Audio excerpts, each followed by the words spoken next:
Hi, pile ones. If you chose the Rainbow Fluorite generator point, this is going to be your reading. And what we're going to do today is tap into your future spouse's energy and allow them to kind of speak through. This is basically some channeled messages from your future spouse to give you an ego boost, okay? Basically, it's just them hyping you up, letting you know what they love about you, what excites them about you, just really a feel-good video to you from your future spouse. Okay, so I got some oracles here that are already pre-pulled, so we'll go ahead and get these going.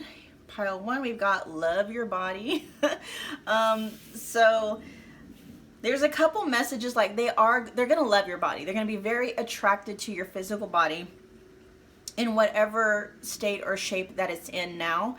Now, if you are somebody who pays attention to like exercise, if you treat your body like a temple, if you eat healthy, you exercise and stuff like that, they're going to love that aspect about you as well. But the overall message that popped up is they love your body. They're very attracted to your body exactly the way that it is right now, okay? Whether or not you feel the same, they're letting you know. They think you're hot, okay? They think you're sexy. Oh, and here we got transformation. So I feel like some of you, are in the process of a glow up, and this may include your physical body. But what your future spouse is saying is that they love that you have surrendered to that process of transformation. A lot of the times people stay stuck where they're at, and you're not that person. You're that person that may go through something or face challenges, and you really kind of take control and you take responsibility of how your life is turning out, and you look within to figure out, okay, what do I need to do in order to, make my experience of this life the best that it can be. You do somewhat roll with the punches, but at the same time, you're realizing that there's more to life than just this. And it's like, I can see you hard at work at doing the inner healing work, clearing out self-sabotaging belief systems, just looking at things from a standpoint of, I'm the ultimate creator of my reality. I'm the ultimate creator of my experience. What do I need to change with me to be able to live the life that I want to live? And yeah, they're very attracted to your ability to just take a situation that may feel challenging or just may not be to your liking and to flip it around, okay? And then, we also have orbicular jasper. It says, my life glides forward with ease. I am mindful. I think and act with positive energy. And this may be part of the transformation, okay? So I'm seeing like a transformation from the inside out. But with the love your body energy, that really is your future spouse's way of saying that they love you exactly where you're at. And I think that you are learning how to do the same thing. You're in the process of learning how to do the same thing. Now, does that mean that you want to stay where you're at? No, because we all have desires, we all have goals, we all have an end result we want to go towards, but you're learning to love their journey where you're at. Okay, and because of that attitude, things start to happen to your liking more easily, more effortlessly. Okay, and it is, and they love the fact that you're mindful, that you think and act with positive energy. On the back it says, unlimited possibilities, relax into the flow of a happy life. What goes around comes around, attract goodness and love. Yeah, so you're really working on your self-image. You're working on seeing yourself as the catalyst to the life you want to live, and then changing. It's like you see the world and you see people as your reflection, right? And rather than try to change the mirror, you're working on changing yourself, because you're understanding that what's outside of you is a reflection of what's going on inside. Okay. And they love that about you, because that's a very empowered and a powerful way of thinking. They're just gonna love how you face the world with just this confidence and this sense of self-worth, which may not have been, it may have taken you a lot of work to get there, a lot of perseverance and a lot of persistence. And, they're gonna love that about you. They love that about you. And we also have rooted. Yes, you're very grounded in your sense of self-worth. You're getting very grounded in, you being the operant power, you being the creator or the co-creator of your reality. You're really getting grounded in that. And as such, you're getting grounded in your ability to make things happen the way you want them to happen. Like, I really feel you're learning how to master, the law of attraction, the law of assumption, possibly, if you're looking into that. But so what I should say is you're learning how to master manifesting and creating the life that you want to live.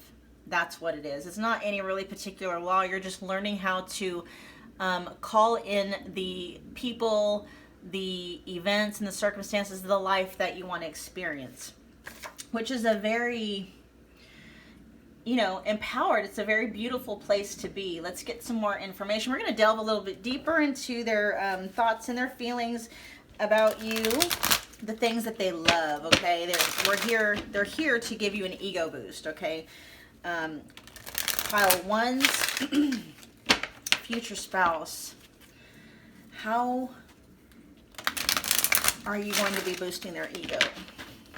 What boost does pile one need?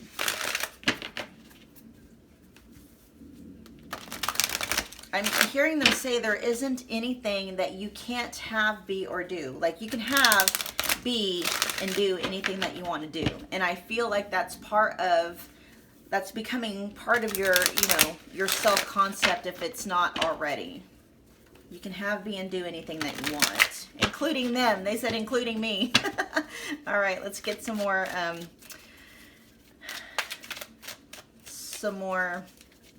ego boosting words, messages from your future spouse. We've got the Nine of Swords in reverse. It's like the dark night of the soul. They're like, you came out of that. Like, I feel like that's what led you into the transformation. Let's get some more messages though. Why is the Nine of Swords in reverse here?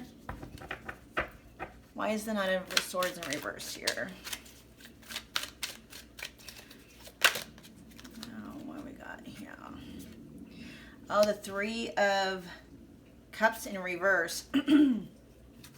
So you may have dealt with some, there may have been a breakup. You may have dealt with kind of like the dismantling of maybe some friendships, a possible relationship, a romantic relationship where there was like a third party involved or some cheating.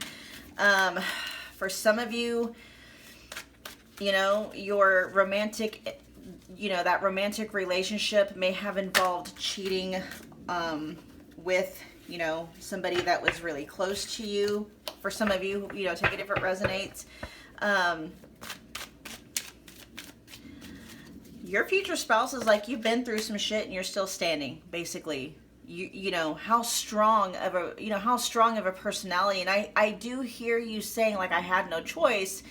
And in some ways that's true. Like, there was no choice in the actions up to this point of the other people, but you had a choice in how you chose to deal with it. You chose to go the route of, transforming. Rather than becoming bitter, you decided to become better. Okay. You're not letting, this situation hurt. It may have even did some damage to your sense of self-worth and your self-confidence, but you didn't stay stuck there. You kept moving forward. And then we've got the Eight of Swords in reverse. You're waking up out of self-sabotaging, you know, habits and mindsets. Because you're that kind of person, you're that strong. You've got that transformation butterfly energy. And what they're saying is that if you're not seeing it reflected on your outside world quite yet, it will be very soon. But I'm also hearing like that's not, I mean, yeah, you do want to experience life a lot better, but it's like you're fixing your relationship with yourself first. You know, because you can't change, you know, you can't change your relationship with other people. You can't change your relationship with money, with food, with your outside material realm until you change your relationship with self first. And you're realizing that. You're taking responsibility for your life. And I feel like you're feeling a lot more empowered in doing so.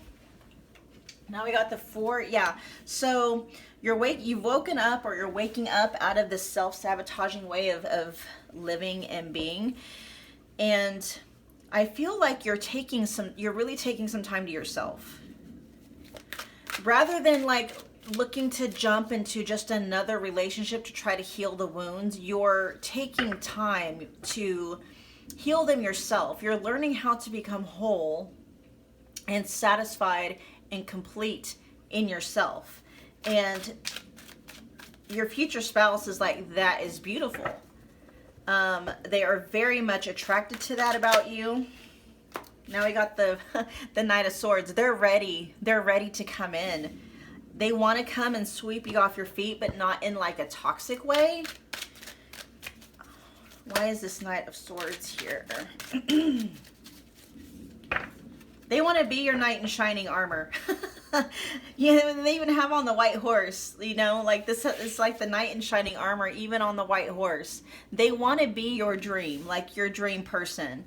They want to, you know what I mean? They want to be your dream person, and they are going to be your dream person. But they also want to be that person to you. Why is the Knight of Swords here, please? Ooh. We got the Empress. They're coming in fast because this is who you are to them. You're the Empress. Okay, you guys, the Empress, there's only one Empress in a tarot deck. Okay, she is the divine feminine. Now, of course, there are pages who can also be, pages are like the students, right? Pages can be male or female, and as well as there are multiple queens in the deck. But there's only one Empress. She is the divine feminine, and that's how they see you. And it's like they want that, they want you, you know. They're coming in quick and hot, or they want to come in quick and hot, but at the same time they realize they may need to take their time with you. They may have to, you know, they want to come in and sweep you off your feet with the Nine of Swords energy, but they are going to be very mindful of what you need to feel safe and to feel secure with them, because they see you as this Empress energy. They respect you. They're going to honor you. They are going to honor the Empress in you, okay? The divine feminine in you, meaning they're going to want to come in and take care of you. They're going to want to be the protector. They're going to want to be the provider. Not to say that that you can't work and bring in your own stuff, but they want to be that person for you. You know, they know that you've went through some difficulties in life. They know that you've been hurt in the past. They know that you haven't been honored and that your worth hasn't been reflected back to you properly. They know that your worth hasn't been honored.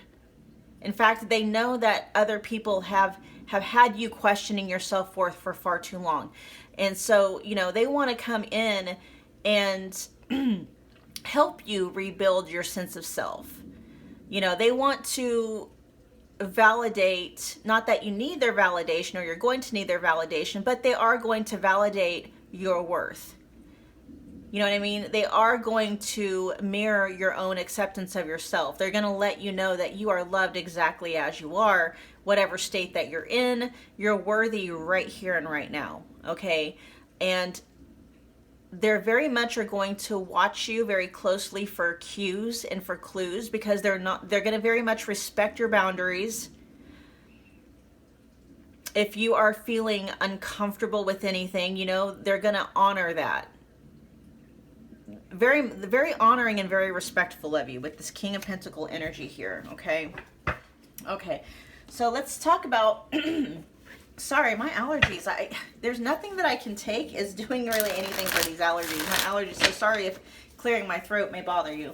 I'm just going to assume that it doesn't. So we got the Stargazing Oracle. We're going to pick up on some personality traits that they're going to love about you. Or that they love about you. What do you love about pile 1?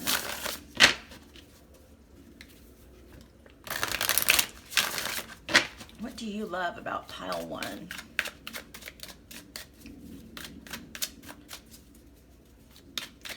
Three is the magic number. All right, let's get 3 from this deck, please. What do you love about pile 1, future spouse? What do you absolutely love and adore? What is so hot? What attracts you about air element? So communicate. They love the way you think. And and even here it was something about positive mindsets. And so you know, I think and act with positive energy. They love the way you look. They love the way you look at life. They love the way you look at challenges. It's like if you see something, like now you're moving into a mindset where you're viewing others completely differently. You're not taking other people's shitty actions towards you so personal. You're starting to look at things as like, oh, well, you know, the reason why you're acting like that is because you're unhappy and you're just projecting that out on me. You know, you're understanding that people who are happy don't go around crapping on other people. You're understanding that. And so you're coming into a space, if you're not already there, where you're viewing other people's crappy actions, just, you know, their behavior, just in general, as like, you know, oh, you poor soul, you know, how miserable you must be to, you know, to act like that, to treat people like that. And it's not like a condescending thing. You're really genuinely like, God, you know, I feel sorry for you because you got to be really miserable to be like that. And they're loving how you think. Okay. So, and they're going to love your, I'm hearing that they are going to love their communication, their conversations are going to be very scintillating, I'm hearing.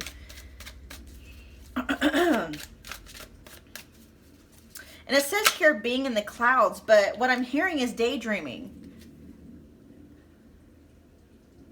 As I said earlier, you're learning how to become like the master manifester of your life. And you're learning that, of course, visualization. And so, you know, it's like you're daydreaming your dreams into reality. It says astrological transits favor you at this time. And what this is telling me is they see you as very fortunate, very blessed. Like luck is always on your side, but it's not always luck. It's not luck. What it is your inner being. You're completely transforming from the inside. And so it has to be that your outer world is transformed. They're going to see you, they see you as so magical. It's like, you know, and you're going to show them how masterful, how you can manifest anything into being that you want. And they're just going to look at you like, and not only that, but it's, look at this. We got the earth element coming out now. You're super balanced. You got the air and the earth. We got stability, the physical world, nature, practicality, solid foundation. Yep, there's that rooted again. Being rooted and grounded. So as much as you may be up in the, you know, up in your head, like daydreaming, you know, daydreaming thoughts into reality, you're still grounded, very much grounded in this physical realm. You're very balanced in the way of, you know, you're not into escapism. You meet challenges, things like that head on. Okay. What else do we have?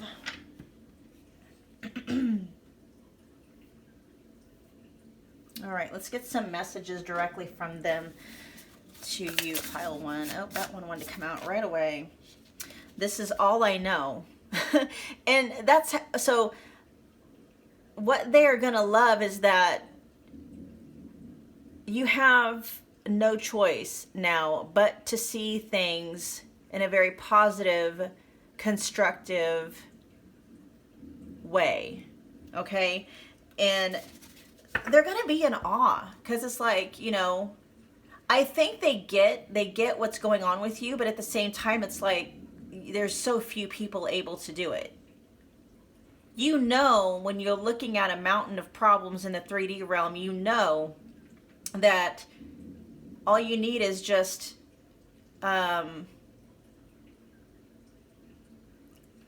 it's hard to explain. Okay, so the faith of a mustard seed, and I explain this in other videos. You understand that the power of, it's not just positive thinking, the power of feeling it real. You understand the actual inherent creative power that is in, you know, higher vibrating emotions like gratitude and love and peace. You understand that when, you know, that gratitude, we'll just say gratitude because it's a feeling that most people are more easily able to connect to, that when you meet that mountain of problems with an attitude of gratitude and a sense of, you know, say if you're meeting a mountain of debt or a mountain of financial difficulties, when you meet that mountain of financial difficulties and you meet it with a mustard seed, you know, it's tiny. Do I have it here? Yeah. These are mustard seeds, you guys. I don't know if you can see how little they are. They're tiny.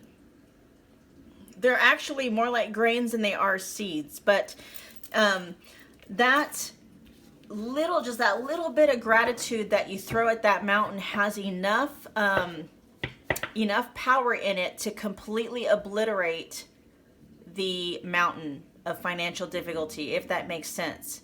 That's why, and they love that you have that kind of faith. Okay, you know, faith meaning your trust in your creative ability to either create or destroy anything that's in your path. Okay, because it's, you know, knowledge like this is a lot more mainstream, but very few people are actually successful in walking it out and actually, you know, living it out in front of other people, and they're gonna see you like that. Let's get 2 more cards from this deck for pile 1, please.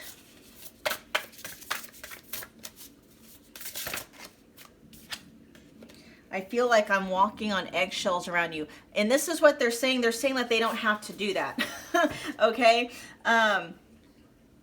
because you're not guarded. That's not the word, but you're very firmly set on your boundaries, and you're very forgiving.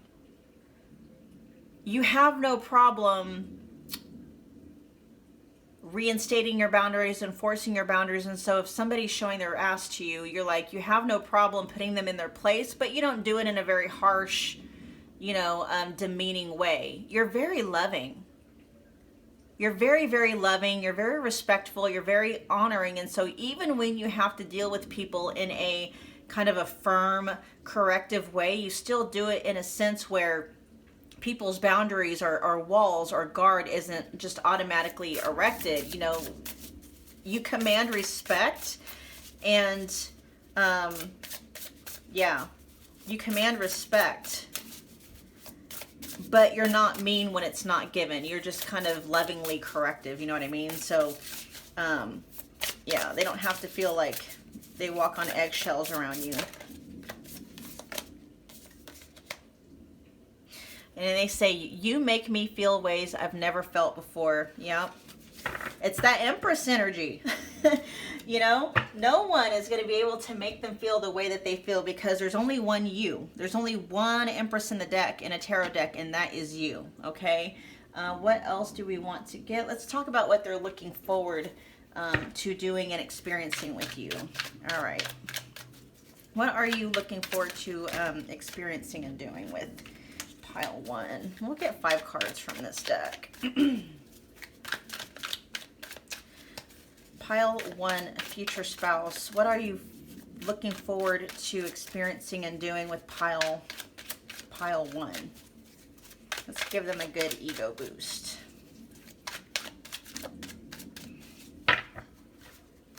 All right, we have, ooh, makeover, feeling beautiful, spice yourself up.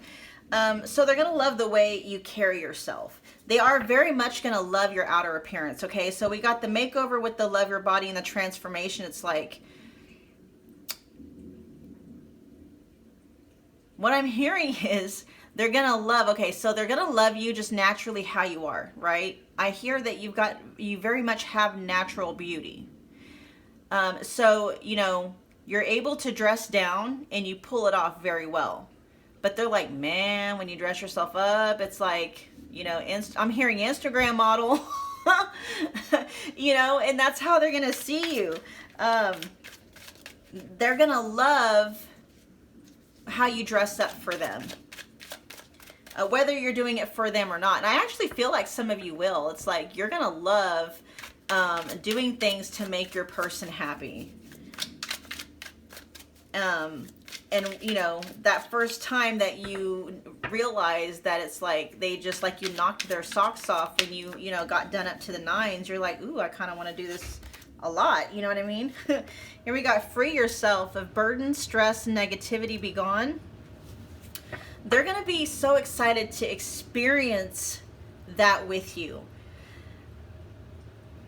You are actually going to help them learn how to do that themselves. Like, not to say that, you know, you're going to be the only one who is teaching or, you know, providing those kinds of experiences, but they are looking forward to experiencing life with somebody who really doesn't have any sense of limitation or self-limitation, you know what I mean? Like, you're really coming into a space where you realize you're not really limited in what you can have, be, or do.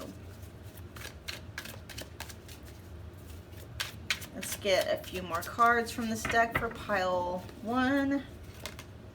Aw, super sweet, charming, kind gestures. That's more of that King of Pentacles energy. They're going to love giving you gifts, I'm hearing. Doing, you know, kind and thoughtful things around you. So very much kind of like their love language is going to be gift giving gifts, and acts of service. Like they're always going to want to be just doing stuff for you.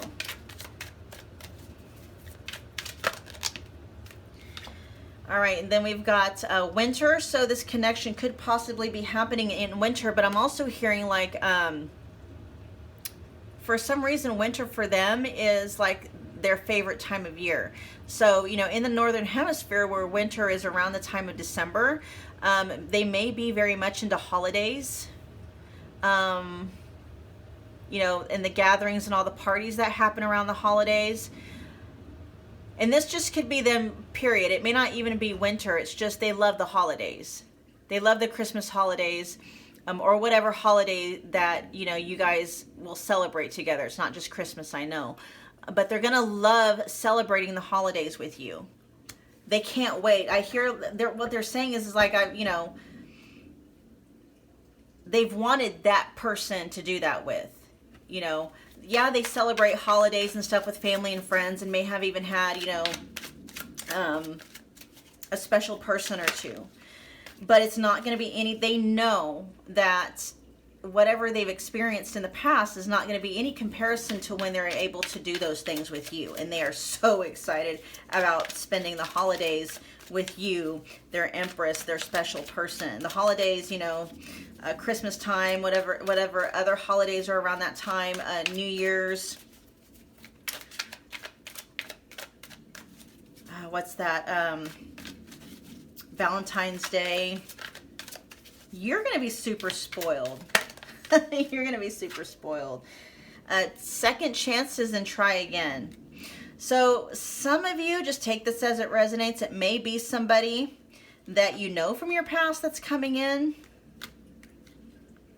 This is also telling me that they're going to be very respectful, because they're going to realize, like, you know, there's certain deal breakers that you have, that if they cross those lines, there is no going back. Okay, for a lot of you, that's going to be stepping out, like, you know, whoever was in your past that stepped out at a third party situation, they're going to know there are no second chances with you if they, you know, cross the line with one of your deal breakers or any of your deal breakers. Okay, they're going to love you and respect you so much and honor you that they're not going to do anything to even risk losing you. Okay, they're not going to risk losing you. Let's see. We're going to get some outcomes you can expect. What outcomes can they expect here pretty soon?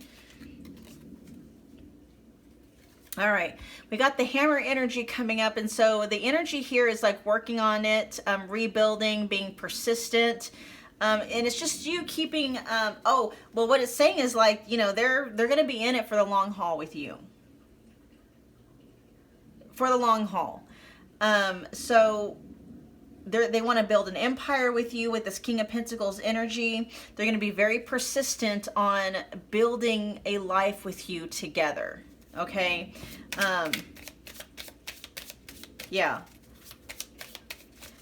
And I'm hearing they're even going to persistently pursue you. Relentlessly, I'm hearing.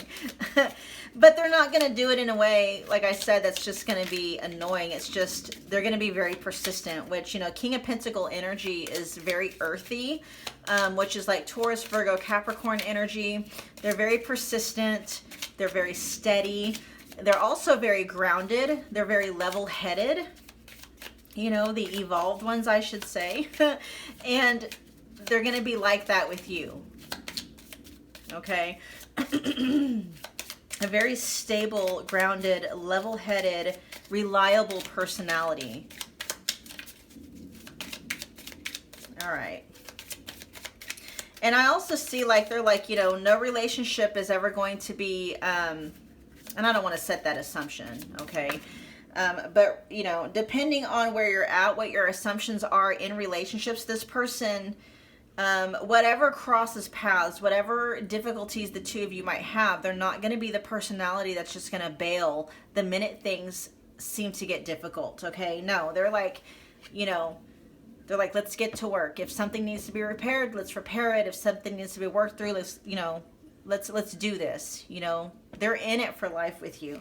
We got kisses with unconditionally loving. See, that goes back to that energy that I was telling you about. Like, they love you exactly where you're at right now. Giving and receiving affection, falling in love. So they are going to be very affectionate. Yes, they are going to be very affectionate with you. Okay, so especially, so what they're saying is just be very open with your communication. If you're somebody that needs words of affirmation, just tell them. You know, if you're somebody that needs more physical touch, or what was the other one? There's 5 of them. Quality time.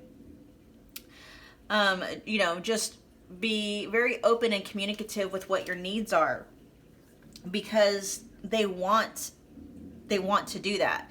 And they're saying, like, okay, it's not like, you're not going to have to constantly remind them, hey, you know, we haven't had a date night in forever. You just need to tell them, like, in the beginning, it's like, let them know, I love, you know, quality time's one of my love languages, or I need to be, you know, physically touched on a regular basis, or, you know, words of affirmation really just speak to my soul. It's like, you won't have to tell them multiple times or remind them, you know what I mean? But I have a feeling, though, they're going to be very studious. They're going to notice the stuff about you. So yeah, anyway, so we got abundance also coming up. It says, keep a positive mindset, manifest exactly what you want, gratitude and bliss. You're going to have with them the exact kind of life you're wanting to manifest. They're saying, like, whatever outcome in your mind that you are imagining that you're going to have with this person is exactly the life, is exactly the outcome that is going to manifest. And positive mindset keeps showing up in this reading. Like your mindset is, they love your mindset. That's the biggest thing. They love, love, love, love, love how you see things. They love how you see the world. They love how you see people. They love how you see yourself in relationship with, the universe and 3D reality. They just love your mindset. They love the way your mind works. You know what I mean? They love all the different ways you connect things, all the ways you see things maybe from a different angle than most people do. Let's get a couple more cards from this deck. The Grim Reaper. Yeah, it says again, no second chances. But there's also here, like, death also carries the transformative power as well. But this is more just letting you know, they value you so much. You are so valuable to them. Number one, they're always going to choose you. You're the chosen one. They're like, how could I not? You're the chosen one. How could I not choose you? They're always going to choose you, okay, over anything and anyone. You're going to be number one top priority in their life. And they're not going to do anything to risk losing you, because they're going to realize, your self-worth is, where it needs to be, or you're working on it. Like your deal breakers, you're like, I'm these are the things that if you cross these lines, it's over. And they're going to be like, okay. And I actually feel like they're going to have the same types of deal breakers. You know what I mean? I feel the two of you are going to be very aligned, very matched. Like your morals and your values and stuff are going to be very aligned. We got sunglasses, watching, looking, stalking. Oh my gosh. Okay. So what this is letting me know is like, they're going to be so into you. They're just, like while you're talking, maybe like if you guys are in a group and you're just talking to a bunch of friends, they'll just kind of find themselves kind of zoning everybody else out and just looking at you in awe. And as far as like the stalking energy, I feel like maybe in the beginning, like this person is really gonna, like when they meet you, they're going to want to know everything there is about you. Like if the two of you become Facebook friends or friends on Instagram or friends on any kind of social media, they're like going to go back through your history because you're I hear enchanting. There's something about you that is going to enchant them. Very intriguing. So intriguing and enchanting. You intrigue them. You enchant them. It's like they're not going to be able to get enough of you. Okay. All right, we're going to get just 3 more cards from this deck, and this is going to close out this reading. And what we're going to see is what guidance does your future spouse have for you at this time? What guidance do you have for them at this time? I'm hearing keep going, keep going. You're almost there. Keep going, you're almost there. All right, let's get 3 cards from this deck for pile 1, please. Thank you. Ooh, thank you. We have heart, emotions, and intuition. Hold on just a second. Oh, wow. Okay, so we got heart, and then we got the sun. So heart is very, it says here emotions and intuition, and then you've got the sun, which is very more talking about the conscious mind and the masculine life force. And so basically this is like continue to balance out your inner feminine and your inner masculine. So the feminine is like emotion. So this is really good for manifesting too. Mastering manifestation is all about aligning your thoughts and your emotions. Okay, this is what they mean by feeling it real. When you get yourself into the emotional state in the mindset of what you are thinking and feeling when it's already come to pass, right? A lot of people are really good about mastering their mindset. Most people haven't learned or don't know how to master their emotions. And you absolutely can master your emotions.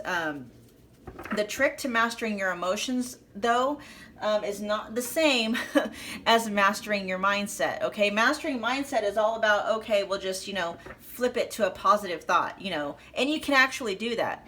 And they teach you ways that, you know, how you can change your focus and think on something else. See, that's masculine mind-based energy. You can do that. You can't do that for emotions, though. Feminine energy, heart-based emotional energy, you can't just cover it up with another emotion. That's not how it works. In fact, the more you try to cover up an existing emotion, the worse, the more stronger that emotion actually gets, right?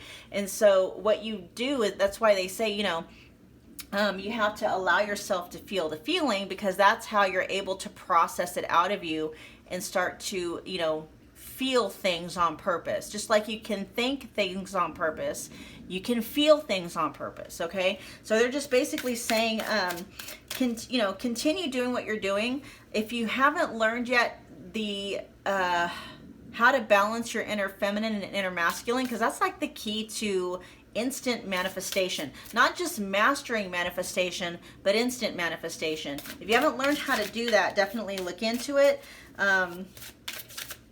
I'll see if I can, I've got some videos on my YouTube channel here at Soul Purpose Activation that's all about, you know, mastering emotions, or, you know, activating the feminine and deactivating the masculine and stuff like that. I'll see if I can maybe find one. But if not, you guys just go check out the Sedona Method. It teaches you all about how to master your emotions. I'll probably just go ahead and link the book, the Sedona Method, in the description box below. I need to write all this down though, because anyway, okay, here we got healing. Allow light to enter your wounds. Then we also have lesson with wisdom through mistakes, and it's basically just like your whatever path you're on right now, it's just keep going. The only thing they're saying really is, if you haven't learned the dynamics between masculine and feminine energy, or mind-based, emotional-based energy, mind-based, heart-based energy, thoughts, emotions, and stuff like that, really look into it, because that's the key. Like, if you're wanting to take your manifestation up to the next level, that's the key, is learning when to do and learning when to retreat. Okay, feminine energy is emotions are actually the power behind manifestation. Thoughts are your GPS, right? The emotion is the gas that actually gets you there. And so when you learn how to master your emotions and feel good on purpose, you know, feel it real, as Neville Goddard in the Law of Assumption community says, nothing can keep you from your manifestation. Nothing, nothing, nothing. Okay. And then lessons with wisdom through mistakes. It's like, just continue reframing what you have gone through. If there is still any lingering hurt or bitterness or resentment towards anything that's happened in the past, it's like, just continue reframing those to where it's putting you more in a state of power, and, you know, feeling empowered and feeling more powerful and stuff like that, where it's not throwing you into a state of feeling hopeless, you know, feeling powerless or anything like that. Okay, pile one, those were your messages, you guys. I hope that you enjoyed them. Do me a favor, comment below, let me know what you thought. And if this reading helped you or it resonated, definitely please smash the like button, share, subscribe if you feel led to do so, and I will catch you guys at the next reading. Thanks, pile one. Take care.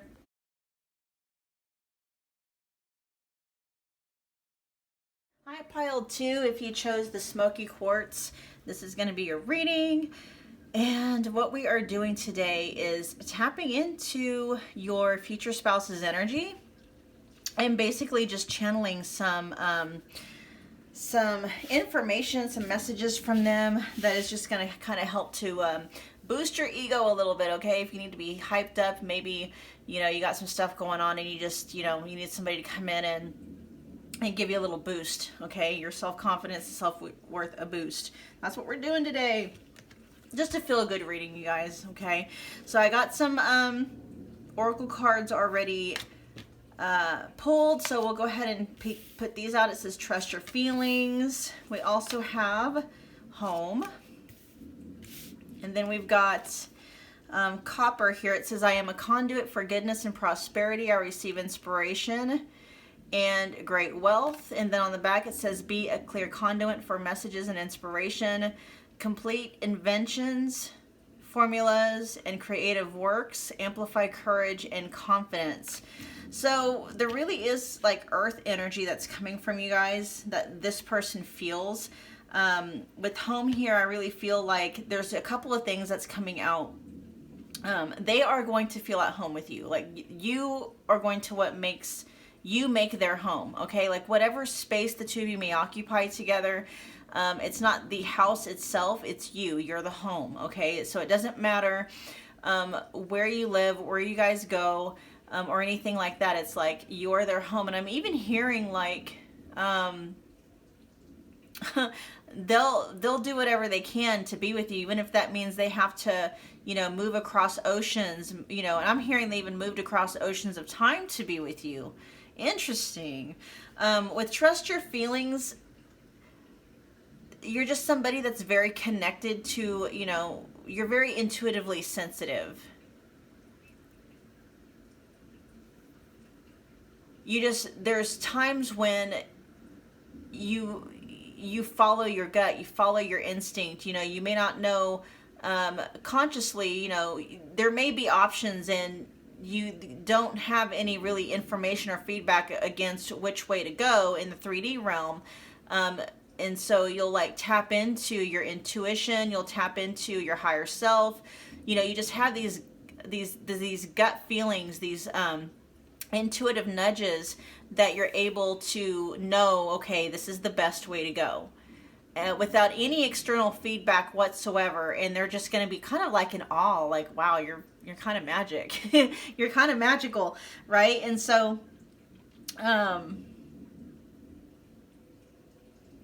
yeah, and it says be a clear conduit for messages and inspiration. I actually feel, pile 2, you may be a channel yourself. Like you may channel information, and you may do this without even knowing it.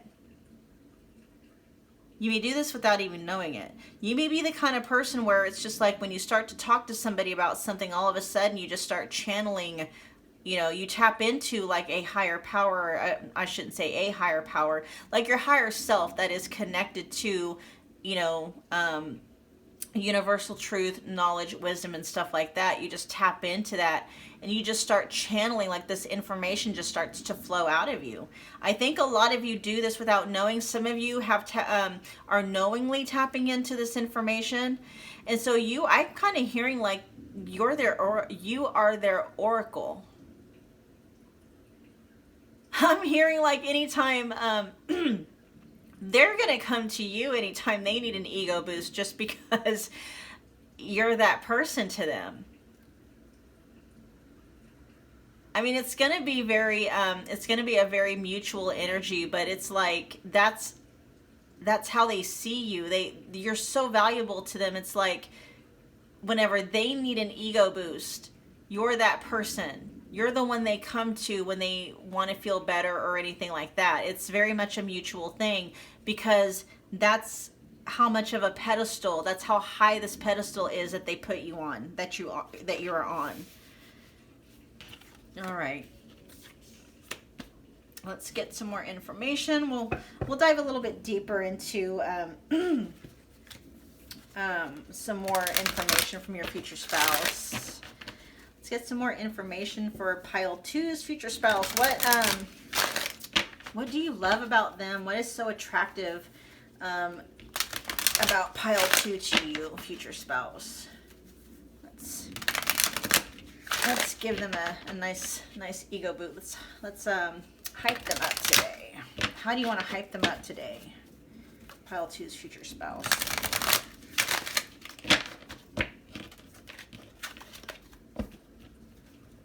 Oh, and I also heard that they're going to love how you make, sorry, my allergies are just on point today. They're going to love how you make, you know, your guys' house. They're going to love how you make it your home. They're going to love how you decorate it. They're going to love how you just infuse you everywhere in your home. Like, your home to them, but you also make your physical house your home. You make it your very own, and they're just going to love that everywhere they look at in your guys' house together, that you're everywhere. We got the Page of Swords. Okay, so let's see, why the Page of Swords? Why is the Page of Swords here? Well, Page of Swords is more information energy. We got the Strength in reverse. We also have the Sun. Wow. Okay. Okay, so you're very discerning. Very, very discerning. You are an open channel, I'm hearing, to information, just period, right? So there may be some well, yeah, okay. So you may have air and earth energy dominant in your chart, but a lot of air energy is coming through here. So air energy is Gemini, Libra, and Aquarius. Earth energy is Taurus, Virgo, Capricorn. But you're like a researcher. You research things. But with the Strength card in reverse, it's like, okay, so your mind is very agile. It's very quick to, make decisions. Your mind's very fast. It does things very quickly. It acquires information and then utilizes it very quickly. But at the same time, with the Strength in reverse, it's like you're not a slave to the mind, though. You see the mind as a tool. A lot of people just get lost in their heads and just let their minds run amok with things. You're not that way. The fact that you are very intuitive very much lets me know that you actually, I'm getting more of a feminine dominant, like a feminine energy dominant vibe from you, whether you're male or female.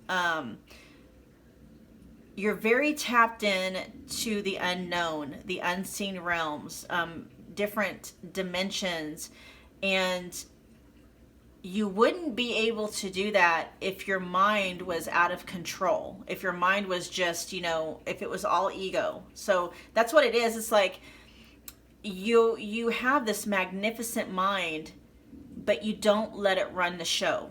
You put it to use when it needs to be put to use. And so that's what your future spouse really loves about you. They're like, you have a very healthy ego.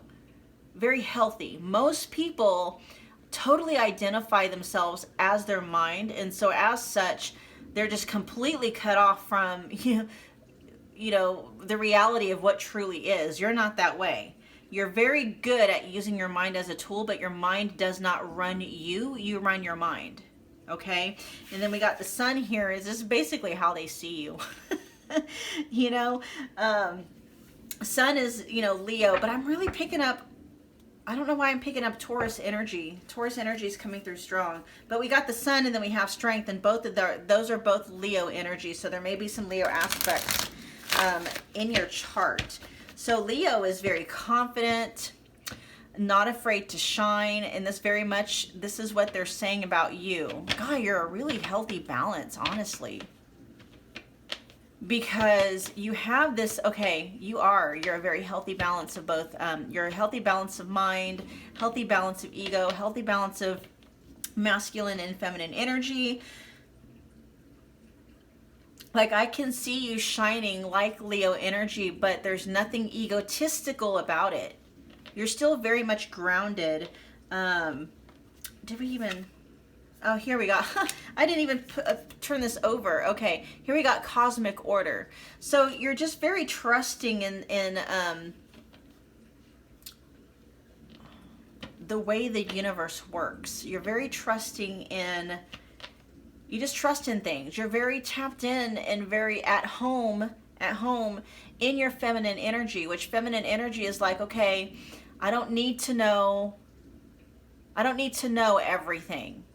I don't need to know the how. I don't need to have everything figured out. I'm just going to trust things to unfold naturally as they do. Feminine energy just trusts that it's okay, that it's safe, that it's protected. It doesn't need to know how, who, what, when, where, or why. It knows that it just is. And it's because you have this internal inherent like trust and faith in the universe that as long as you stay grounded in your feminine energy and you're able to balance out both feminine and inner feminine and inner masculine, that things will continue to unfold in a manner where you're continuing to feel safe, continuing to feel provided for, continuing to feel supported, continuing to feel protected. You see what I mean? And they love this about you. They love this about you. They love how balanced you are. You feel like home. You feel so good to them. I'm hearing you're a breath of fresh air.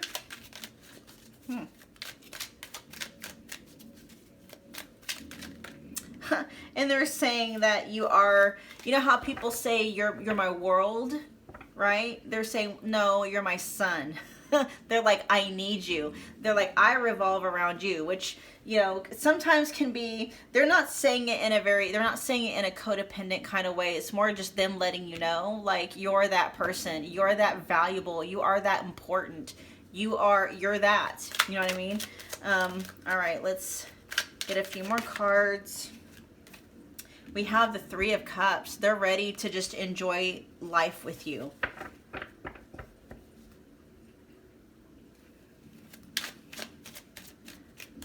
They're ready to enjoy life with you. And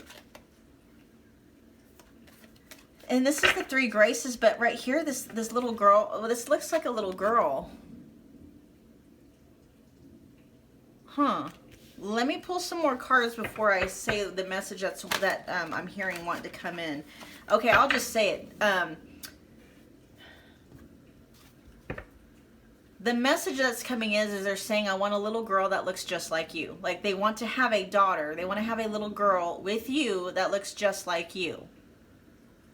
Okay, that's a very specific message, obviously, for, you know, for some of you. This is a general reading, so just take it where it resonates, okay? Woo! Otherwise, the Three of Cups is just, you know, like, they're ready to have fun. They're ready to party with you. They want you to be kind of like a center. They want you, the two of you to be kind of like a center pillar.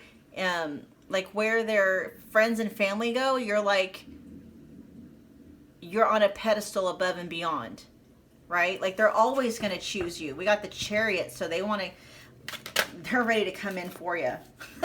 They're ready. Chariot's also Cancer energy, so there may be some Cancer energy in there somewhere. And then we got the Nine of Swords in reverse. Okay? They're like, honey, they're like, so if you guys are, they're telling me a message. They're like, honey, hang on, I'm coming. I'm coming in quickly. Like, I'm almost there. I'm coming. Oh, and it's like also too, like, if the two of you have, like, if you're having like a maybe like a low moment, like sometimes we all do, they're gonna want to rush in and be your knight in shining armor. They're gonna want to come in and basically save and rescue you. Which, not to say they're not saying that you need that from them. They're not saying that you need saving or that you need rescuing, but that's how protective, that's how they're going to feel towards you. If they see you hurting or they see you suffering, it's going to be a natural inclination, a natural instinct, like a knee-jerk response to want to come in and take care of you, to rush in. Like, the Chariot is rushing energy. They're going to want to rush in and take care of you, okay? So yeah, it's like, if you're going through, maybe it's because, like, you've gone through, like, when you've gone through hard times, you felt like you had to go through them alone. And maybe up to this point you had to.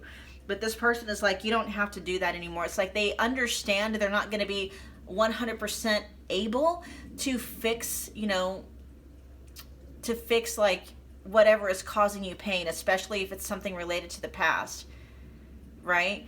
But they do understand they'll at least be able to weaken the severity of it, whatever that is, okay? But they do want to fix it. If they can, they want to fix it. All right, let's see. We're going to get some information on exactly What about you they're going to be, what about you they are so attracted to or drawn to or magnetized about? All right, pile 2's future spouse.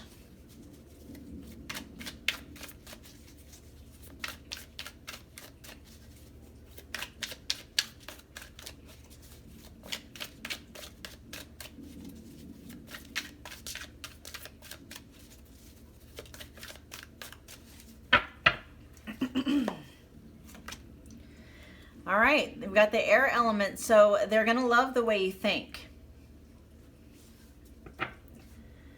Definitely going to love the way you think. They're going to love the way you look at things. They're going to love the way you communicate. And communication, that's also in this particular reading, is bringing me back to your ability to receive messages and give messages from, you know, your higher self, from universal wisdom, universal truth, how you're going to be able to tap into that energy. And then we also have, God, you guys, if you were drawn to pile 1, definitely go check that out, because there's a lot of similar energy in this one to pile 1. Here we got Venus, which is very much Empress energy. Also Libra or Taurus energy, more Taurus energy coming through here. They're going to be they see you as very, what's coming up is sensual. There's something very sensual about your energy. I'm hearing you're very hypnotizing. You're very captivating. Something about your eyes, they could get lost in for days. Something about your eyes. It's like, yeah, your eyes are very beautiful, and they are the window to your soul, and they are completely entranced and captivated by your soul. And so there's something about your eyes that they love looking at. And I hear for some of you, you know, I'll try and keep this as PG as possible. You know, while you guys are doing the deed, one of the things that's going to turn them on the most is looking in your eyes while you're doing those things. It's something about your eyes. Yeah. Very, you know, a very, very natural, like your beauty is very natural. Very natural and very enticing. They love how you don't have to spend hours to get yourself ready. Not to say that you don't, but they're saying that you have this kind of natural beauty where you don't have to wear makeup, you don't have to get all dolled up or GQ or whatever. You just have this natural beauty. It's like if, you know, you could wear, you know, a t-shirt and sweats and you're just still sexy as I'll get out, right? We also got earth element so we got air and earth coming through. Actually, we pretty much have all of the elements coming through, but for some reason, air and earth are dominant. I really am picking up on Taurus energy, which is very sensual, as I said, very sensual, very much love to experience the world through the senses, being very comfortable with your body, but also feeling free to express yourself physically in every which way, shape, and form. Okay, so yeah, let's see what other messages come through. Let's get some messages directly from them to you. What messages pile 2's future spouse do you have for pile 2? What do you want to say to pile 2?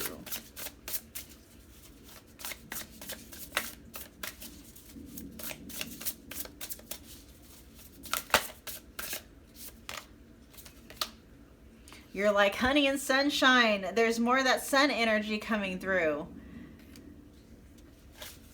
You glow, okay? You glow.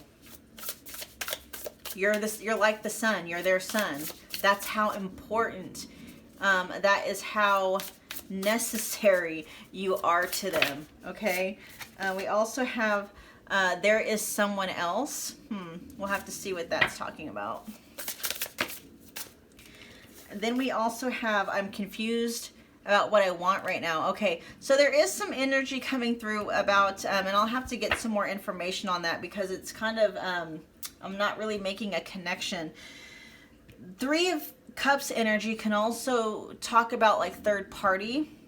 So I am coming, okay, so what's coming through is that for some of you, and take this where it resonates, you guys are going to be into alternative, like sexual relationship lifestyles. So there may be some, you know, open, like, and I'm only saying this if you yourself are into this, okay? Take this where it resonates only if you're into this. Okay, if you are into open marriages, if you are into, is it polyamorous? Yeah, polyamorous. If you're into that kind of a lifestyle, they will be open to it too. Okay, if you're open to like swingers, any kind of like, it's, I was picking up on that energy back here with the Venus energy. Because it's just kind of, you know what I mean? So yeah, just take that where it resonates.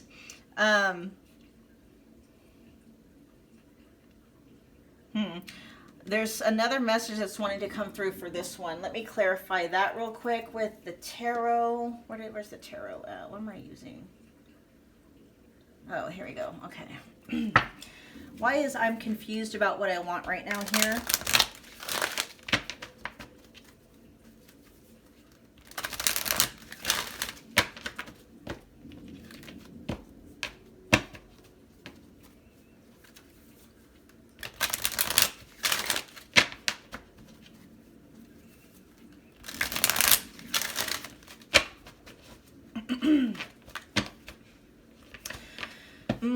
Okay, so for some of you who do resonate with having more of an alternative lifestyle when it comes to romantic relationships, you may be in a spot right now, pile 2, where you are kind of curious about that kind of lifestyle, but you're not sure.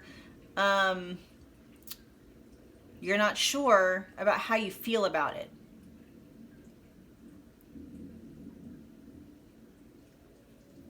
And really, that's just something that you have to kind of figure out on your own. And you may very well, it may be you're okay with wanting to be that way, but there's a part of you that doesn't feel comfortable with like living that way openly. And for some of you, it's just like you want to explore that side of yourself. There may be some hangups though, some old stories that are telling you that that's not okay. And your future spouse is just simply saying, it's whatever you want to do.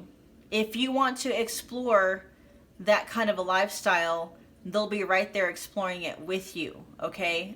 That's only for those that it resonates with. But I am going to go ahead and clarify and see if there's any other messages that want to come through about that. I'm confused about what I want right now. Why is that here? I do feel some of you really are kind of, you may be questioning your sexuality. You may be wanting to explore more things about your sexuality. I'm hearing some of you do go both ways, or are curious about going both ways.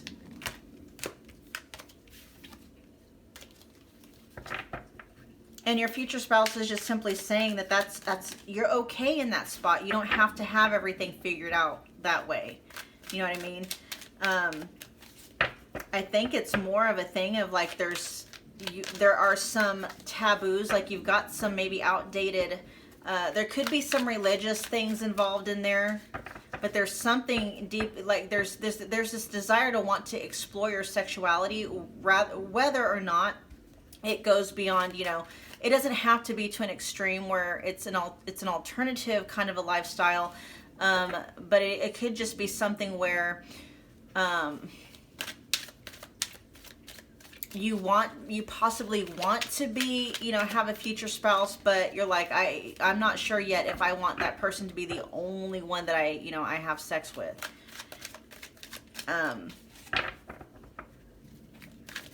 And they're letting you know they are not going to limit you in any way. Okay? All right, let's see. The Hermit, yeah. Definitely coming out of your shell. if there is a shell to come out of, or basically just kind of tapping into with really who you really are. Like deep down inside, pile 2, it's like you're this Venus dominant person, okay? Just wanting to experience life, all of life through the body, through the senses of the body, whether it's, you know, eating or drinking, you know, whether it's through taste, touch, sight, smell, and sound.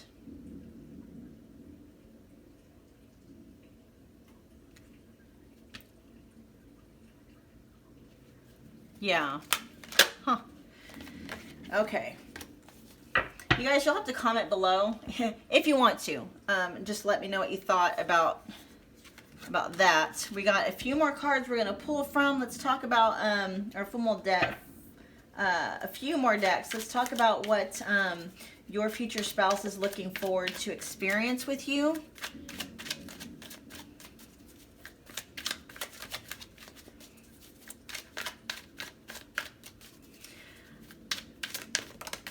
We have transformation. Through pain and tragedies, I raise up like a phoenix rising. Yeah. And I feel there may be, the more you learn how to disassociate from a lot of mental programs, especially things that you have been programmed with since since you were a child, the more at home you're going to feel just in yourself. The more at home you're going to feel in wanting to explore the world more through, you know, your physical body. I'm picking up for some of you, there may have been, and this is a trigger warning, okay? There may have been some abuse in your past that may have caused you to shut down sexually.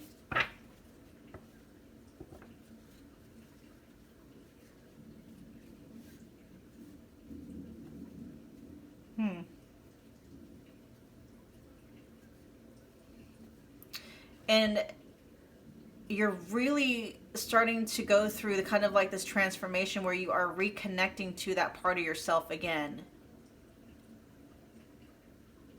If you don't already know, what I'm hearing is that you actually enjoy physical intimacy very, very much.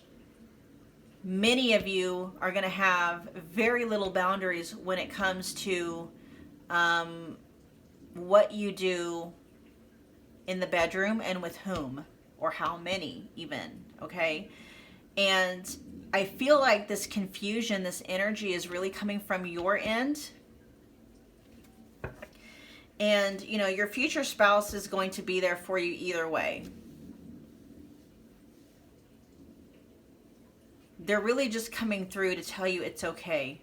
If that's what you want to do, in any way, manner, you may not be into any alternative, you know, sexual things, but they're letting you know it's okay to feel fully connected to your body. It's okay to experience the world through your body. You are protected now. You're safe. You're protected. You're loved. You're valued. And you're chosen. So it's safe to be in your body. You can come back to your body. You can come back home to your body. A lot of the times when we experience any kind of trauma, whether it's, you know, whether it's abuse in any of its form or just trauma like, you know, going through heart-wrenching breakups, we tend to leave and disassociate from our bodies. And now it's like they're letting you know you're safe, you're protected, you can go ahead and come back home to your body. Like you're gonna love it there, actually, is what I'm hearing. This is cloud 9, bliss of happiness. Seems like a dream. Oh my gosh, you guys, yes. I love how we got butterflies and hearts here. They can't, this is what they're going to be experiencing with you.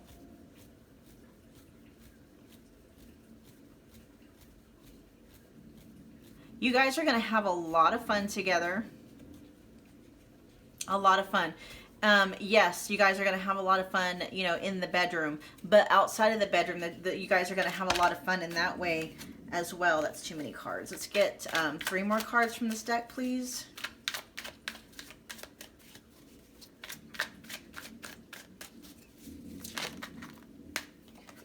All right, we got clouded. So we got cloud 9 and then we got clouded. And this is talking about misunderstandings, judgmental, and confusion. So confusion is coming out again. And also judgmental is here. And so there may be a part of you that fears feeling or being judged for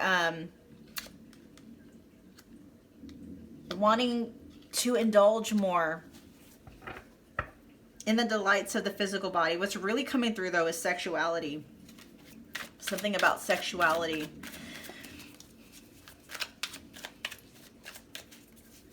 And your future spouse does not want you to feel that way, because what they're actually saying is like, this is part of who you are. This is who you were created to be. You have this energy in you that needs to experience life through your physical body.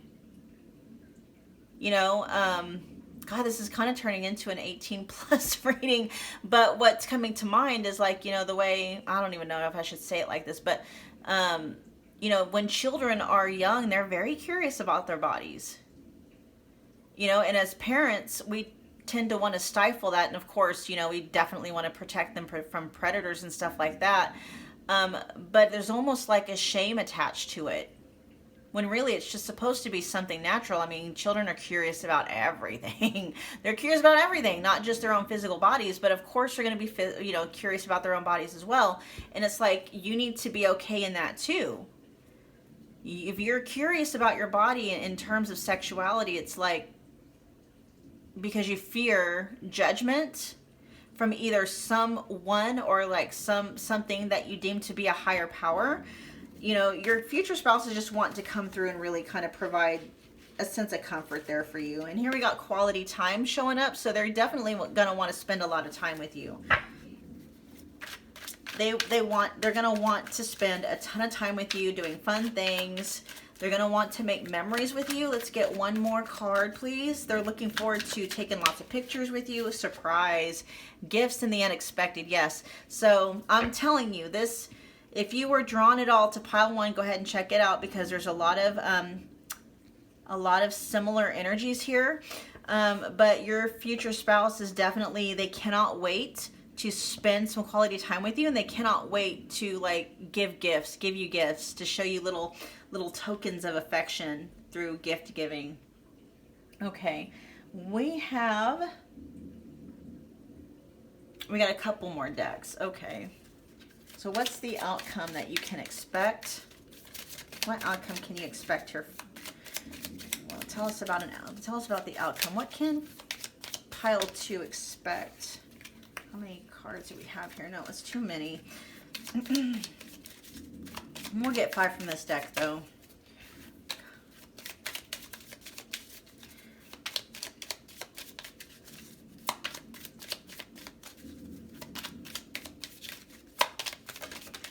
Pile 2. All right, this is beware of the snake. There's, okay, competition, enemy, and this is kind of like fear. But basically this is talking about what I'm getting here is the snake that you gotta be careful about coming back up to bite you is your own programming, outdated ways of thinking, any hidden self-sabotaging self-limitations and habits that may still be buried so deep you don't yet know that they're there. Just kind of be on the lookout for those.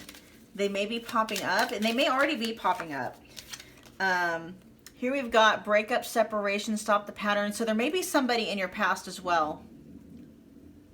Some kind of a connection, maybe whether it's just in your memory. I'm hearing it's going to be the person that caused you to feel shame.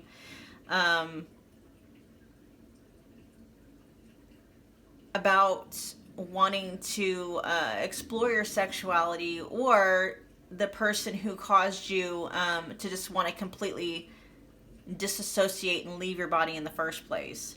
If that's talking about, you know, past childhood trauma and stuff like that, if you're not seeking professional help, definitely, you know, consider it.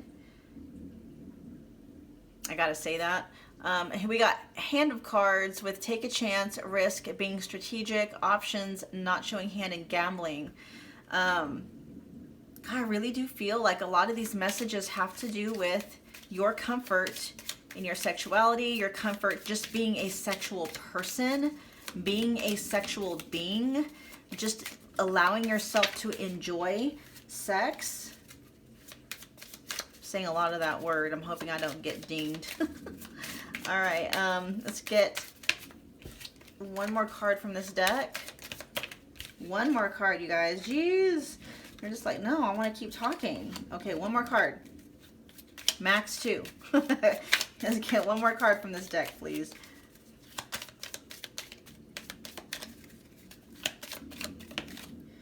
Seduction. See, you guys? Attraction, flirting, dating, hooking up, temptation, third-party interference. Not so much third-party interference, but for some of you that resonate, like, this is kind of the green light. Like, you know, if you don't like it, you don't like it. You don't have to maintain it, okay? But there's a part of you, I feel, pile 2, that is you're very sexual. You're very sensual. It's more sensual than anything because it's part of who you are. You know, and by denying this part of yourself, and I mean, when I say you're sensual, I mean, you just live. That's how you experience the world, is through your body.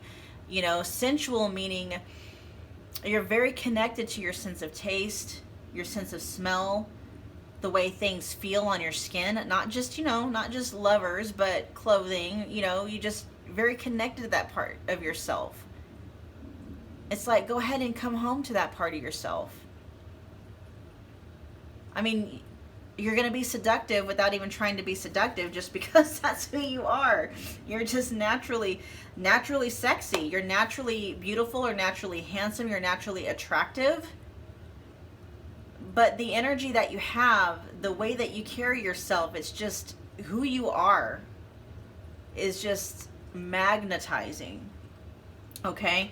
All right, we're going to get some guidance from your future spouse to you, and that's going to wrap up the reading. Let's get 3 cards from this deck for pile 2, please.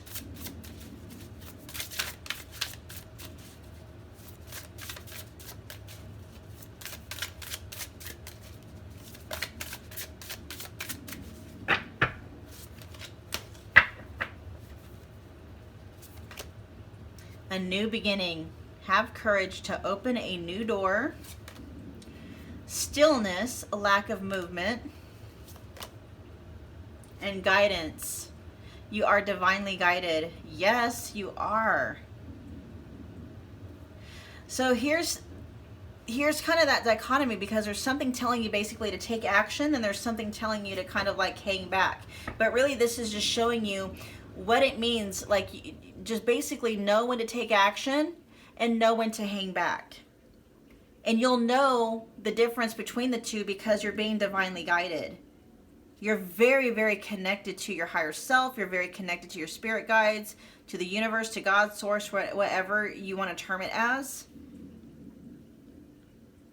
I'm hearing you'll know what to do. And you already know this. That's what I'm hearing. You'll know what to do. You know, put that message wherever it needs to go. But that's what your future spouse is saying, is you'll know what to do. You'll know. You'll just know. You will intuitively know. Okay? All right, pile 2, those were your messages. I hope they resonated. Do me a favor, you guys, comment below. Tell me what you thought.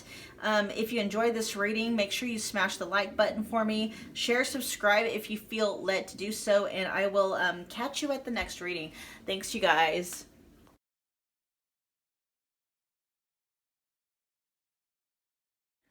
Okay, pile 3. I haven't even gotten into any of the readings yet. So this is kind of like an intro, I guess an intro, before I even get into your reading. First of all, your future self is actually coming through. Your future self came through before your future spouse was even allowed to come through. And your future self has some things to say, some good things to say. First of all, your future self is very sassy, very, very protective. Your future self is very protective. when they were giving me the messages for you, I was kind of like, well, what's, why would they even be listening to this reading? And they were letting me know that you're in the process of becoming that person. So your future self is coming through. And first of all, you guys have Leo vibes. I don't know if there's Leo dominant in your chart somewhere, or if you're just kind of embodying Leo energy. Leo energy is very self-confident, very unapologetically themselves. So like, you're unapologetically you. You don't make excuses for yourself, but then again, it's like you don't apologize for being who you are. You're confidently you, unapologetically you. And what was funny was when I was shuffling these cards and I was asking the question, of the future spouse, what does pile 3, need for an ego boost from the future spouse? And that's when your future self stepped in and was like, they don't need an ego boost. They don't need no ego boost from nobody. They're able to boost their own ego. Basically, it was like, you want a future spouse, but you don't need a future spouse. You know what I mean? It's like you don't need anyone to boost your ego. You have enough self-confidence, you have enough trust and love of self. You don't need anybody to come in and boost your ego. Your ego is always boosted. Not in a bad way. It's like your confidence is always boosted. You know what I mean? And you're able to do that in and of yourself. And I actually, your future spouse complimented that part of you and was like, that's one of the things that is going to attract them to you like a moth to a flame, is just how self-confident you are, how you no one outside of yourself sets your self-worth but you. Very 9 of Pentacle energy. You're just you're confident, you're fulfilled, you feel fulfilled and satisfied just being yourself. You don't need anyone to make you happy. You don't need anyone to validate your self-worth. You do that yourself, okay? And when I was shuffling, there was a song that was on repeat. It's called Have Mercy by Chloe. I'll link it in the bottom, but basically it's very Leo 9 of Pentacle energy vibe, but it's almost like, you're not surprised that your future spouse is into you. You're that boy or girl, you're that bee. That you're that person. It's like, of course you want me, of course you're attracted to me. Look at this, look how awesome this is. Not in a conceited way, but it's a very healthy self-love of self. And so when these messages were coming through from your future self, I'm like, well, if they're that self-confident, obviously somebody with that kind of a self-image, that level of confidence, wouldn't really need to be watching a video about boosting, needing an ego boost. And they're like, you're on your way to that point. Your future self came through to let you know, you don't need anybody else's validation. You don't need an ego boost from anyone outside of yourself. You're coming to that point where you'll never need that again. You'll always be able to boost your own ego because you're going to have such a healthy sense of self, self-love. Your sense of self-worth is going to be solid.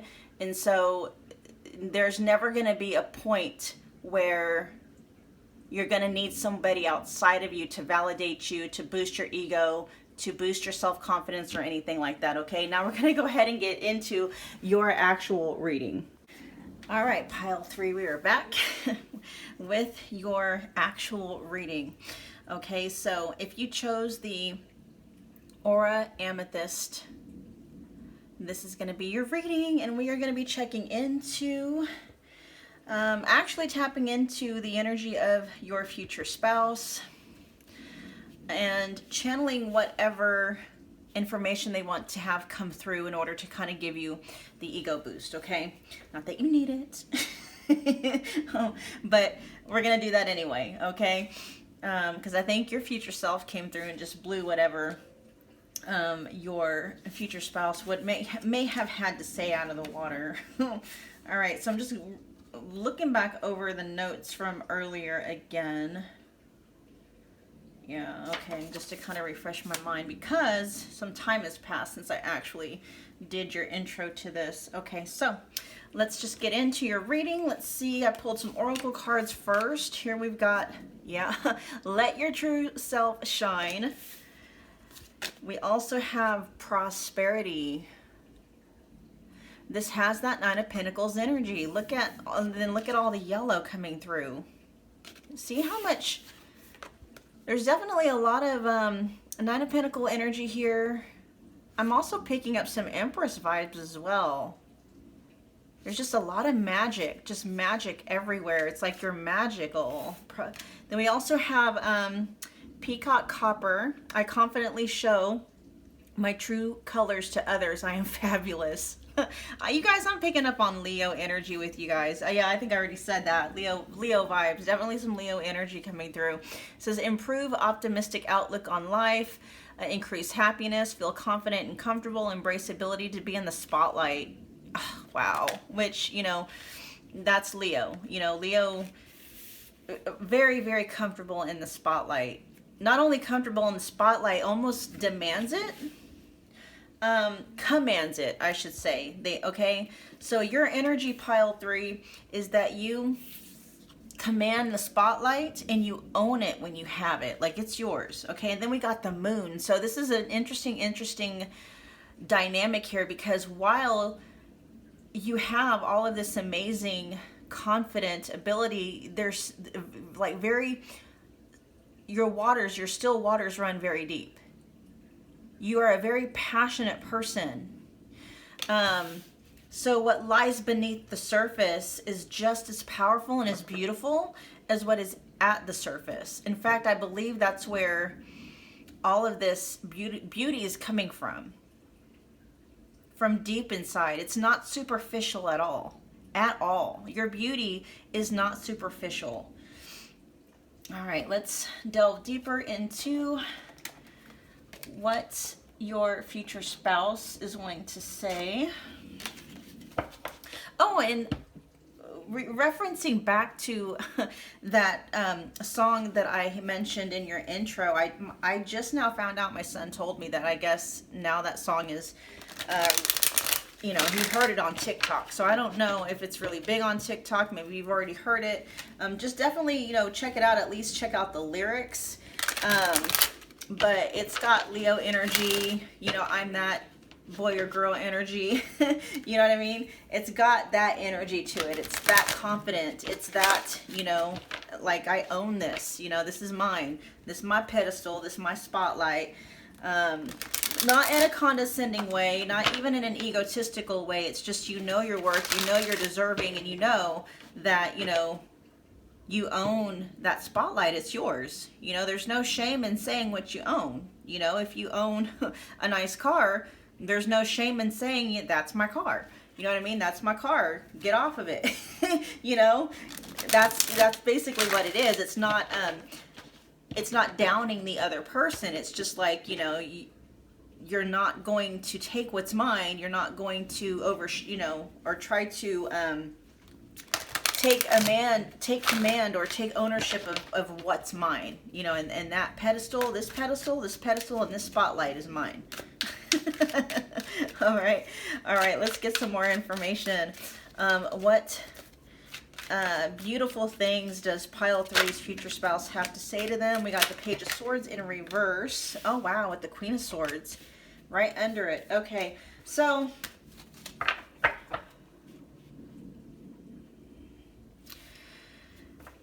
there's a lot of information available to you.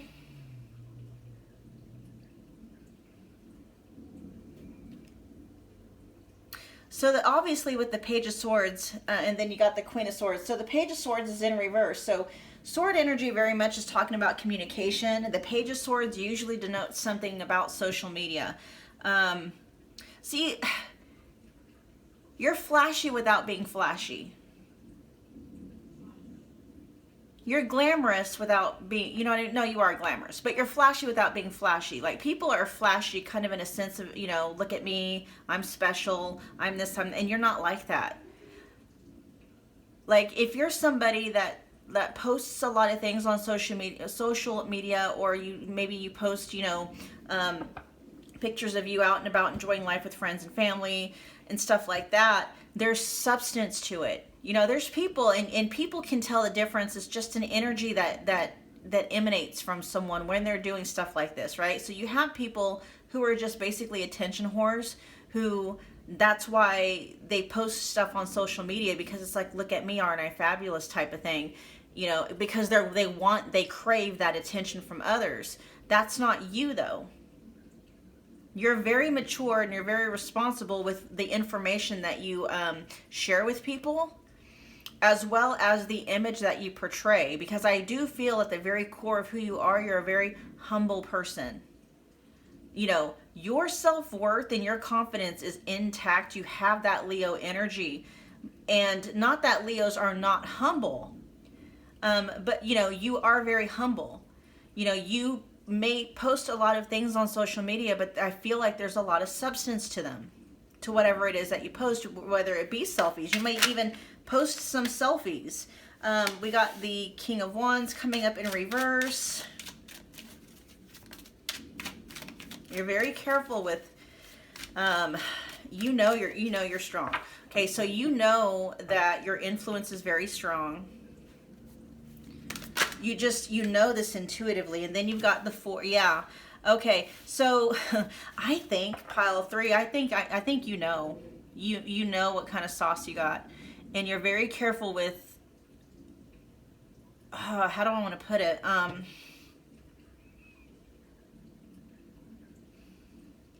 I almost feel like there's a part of you that's like, you're almost afraid to let all of yourself shine, because a small part of you might be afraid of everything that might be attracted by it. Because I feel like you have this, okay, so what's coming through is that you've always had this shine. You've always had this shine from the time that you were young, like a child. You've had this spark, you've had this glow. Your light was so bright that it may have attracted the wrong kind of attention when you were growing up. Okay, we got the 9 of Wands energy in reverse, and the 9 of Wands the King of Wands energy in reverse is just somebody that does not have control over their urges. And I'm talking about passionate urges, sexual urges, stuff like that.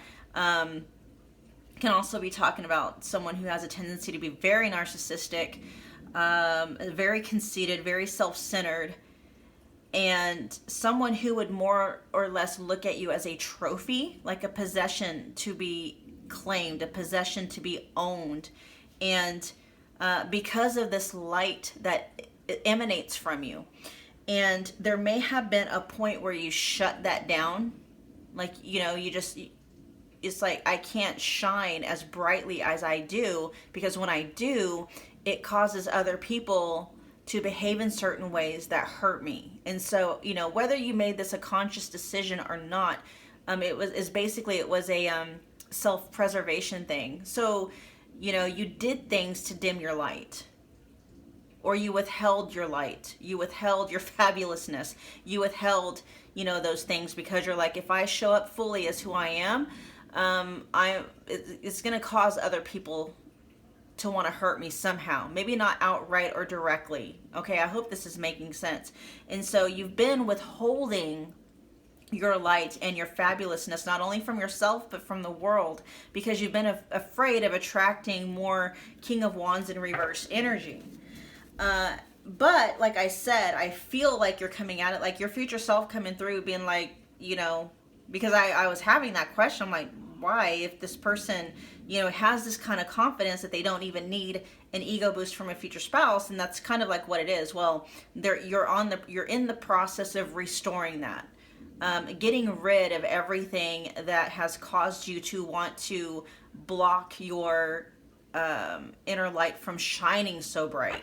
Okay, because it can be, your inner light can be blinding to the wrong people. And I mean the wrong people as those people who are the wrong people in this scenario are those people who are, low vibing beings. Okay, people who don't have their own light.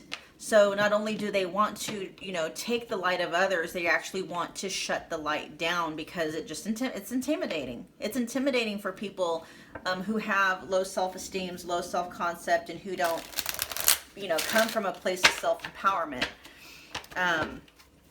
So yeah, I mean, I love the fact that your future self came through and was like,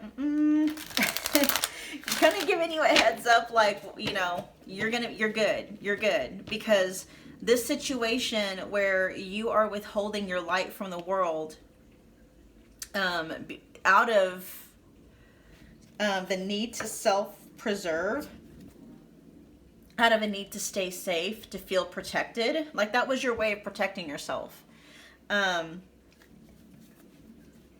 Yeah, you are coming to terms with, you know, with how to protect yourself while you are letting your light shine fully. And you are. Like, I already feel like you've gotten back up on your pedestal. You're just learning how to feel comfortable again there. You're learning how to feel comfortable in the spotlight and on your pedestal. Learning how to feel comfortable, you know, putting people in their place when it comes to you and how you deserve to be treated. Stuff like that. Let's get a couple more cards from this deck, please.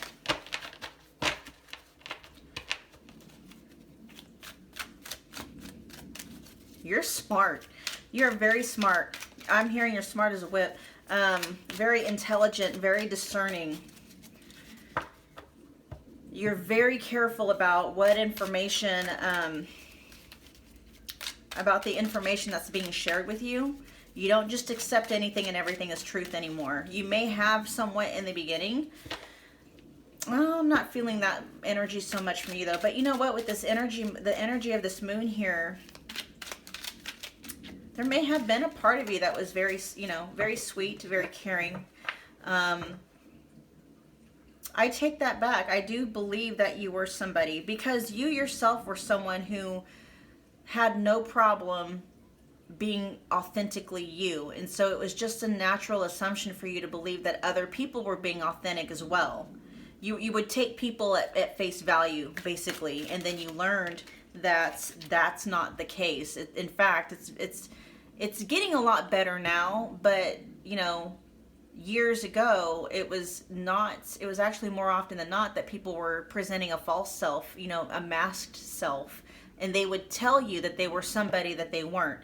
And I feel like you had that experience, like basically people that you may have looked up to, you watched them fall from grace, or you watched them fall from a pedestal. It's like they weren't who you thought they were.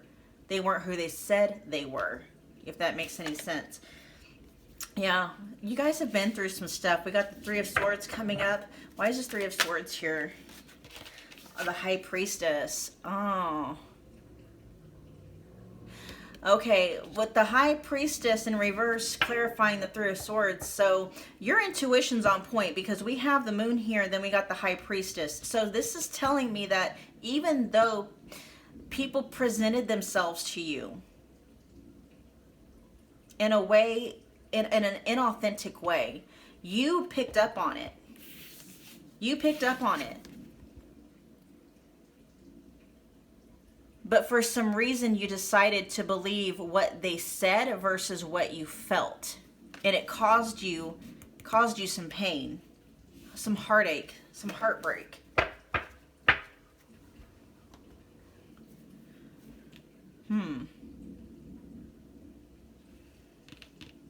All right. Well, let's get back. I don't know why they're wanting to share that information, because I'm kind of like, okay. I mean, that's very useful information. It's on point, but I'm just kind of like, does the ego boost come in at? You know what I mean?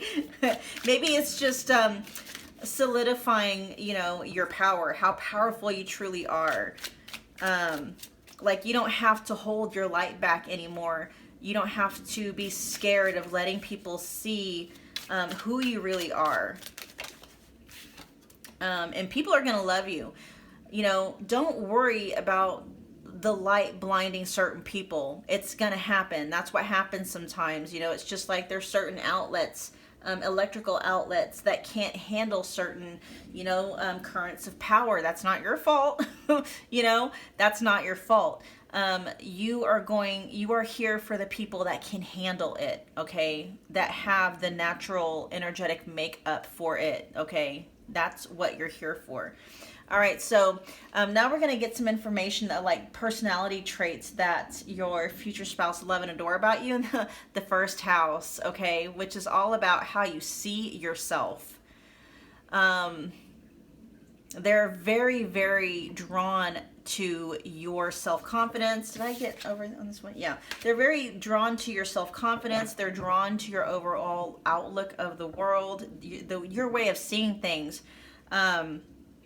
The way you carry yourself, the way you handle yourself in certain situations. And it talks about consciousness. And so it's not just how you think, it's like your level of consciousness, your self-awareness.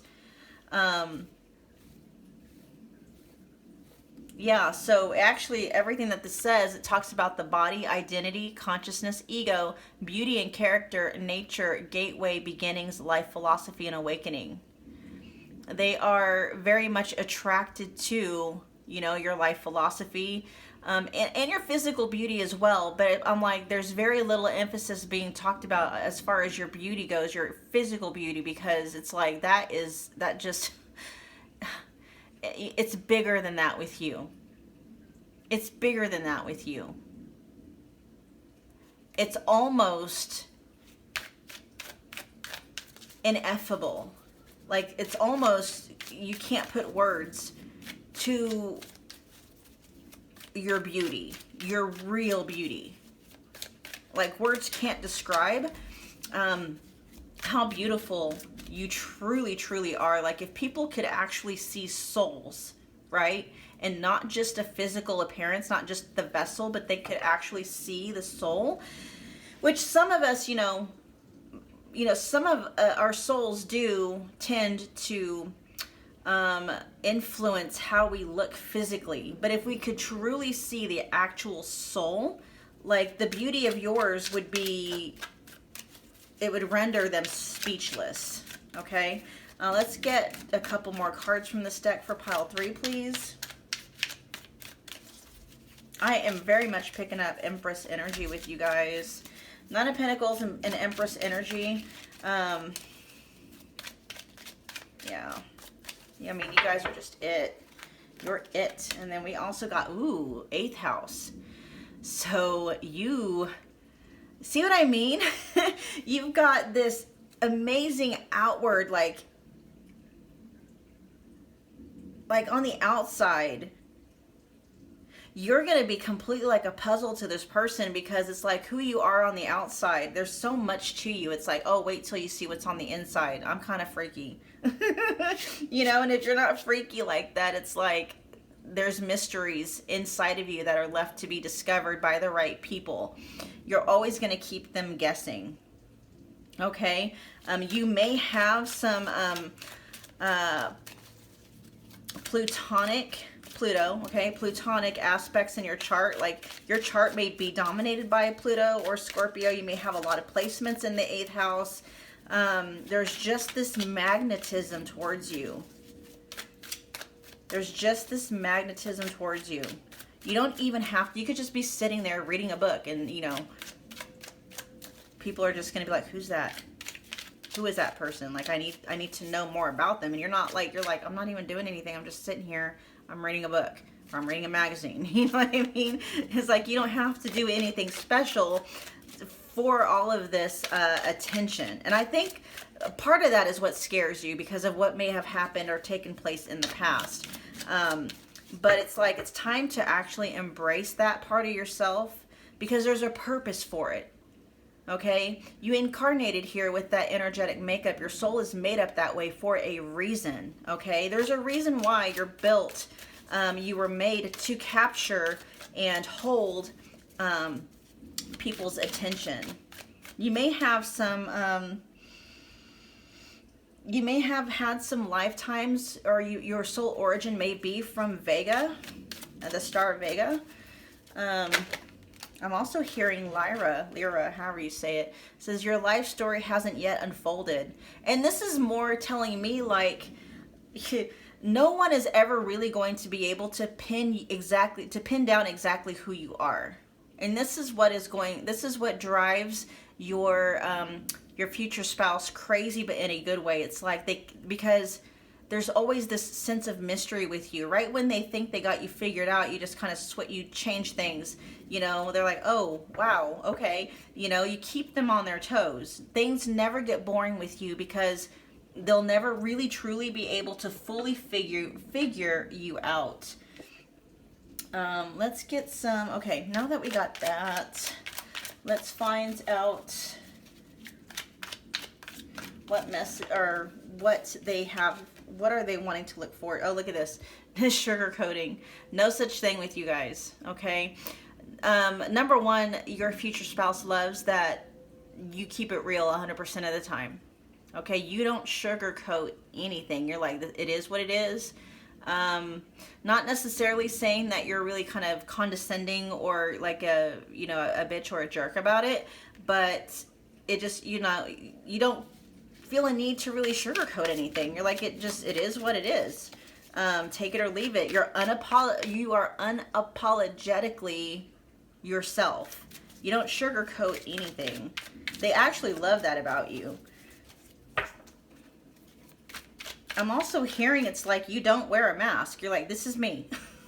you know, you are going to be your true authentic self from the jump, and they're going to love that about you because most people don't do that. Most people, when they first get into relationships with people, they're on their best behavior. They're trying to impress the other person. You're like, you're not about impressing anybody. Your self-worth and your self-confidence is where it's where it's at. Because and you don't feel the need to impress somebody. From the get-go, it's like either you're going to love me or you don't. And if you don't like who I am, then I'm not going to waste any time on you. Okay? I feel like your future spouse may have been in relationships or had friendships or had dealings with people. I'm hearing fake, very fake people, whether it's friends, family, past relationships or what, battle. So the two of you are going to be like opposites in ways. But I'm also hearing, here we got to growth with leveling up and expansion. So the way that the two of you are different, and some of you may even be polar opposites from this person. There are going to be some things, it seems like, where the two of you may not always seem eye to eye, but they actually find that attractive because it's like you have a mind of your own. You have an opinion of your own. You speak your mind. You stand your ground. And the thing is this is going to cause both of you to kind of grow beyond, because you got to learn how to discuss important topics and to be able to do so in a way where you can find a common ground. Okay, let's get a couple more cards. Aw. All right, here we got, you are a gem. So they see you. It's like diamond in the rough is what came up. And that's maybe what happened. Maybe you've gone through some really rough times, but it turned you into this very rare gem. Okay, no one compares to you and unique. This is more of that Empress energy I'm picking up on, because like I've told other people or other, my other viewers in different readings, that there's only one Empress in a deck. That's it, one Empress. There's there's 4 different queens, and there's 4 pages that can be, male or female, feminine or masculine, but there's only one Empress, okay? One Emperor, okay? And that's you. You're that person.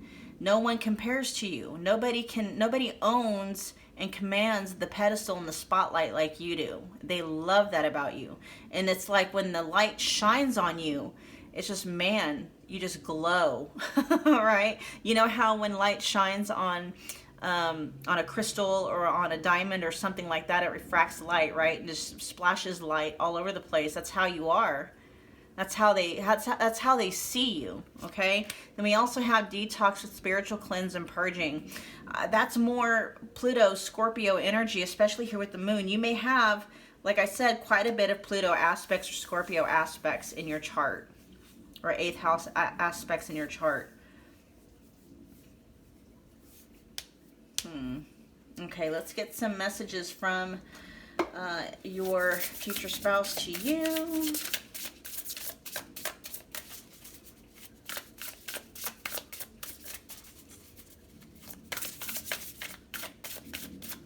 You may be a catalyst to their own awakening, possibly.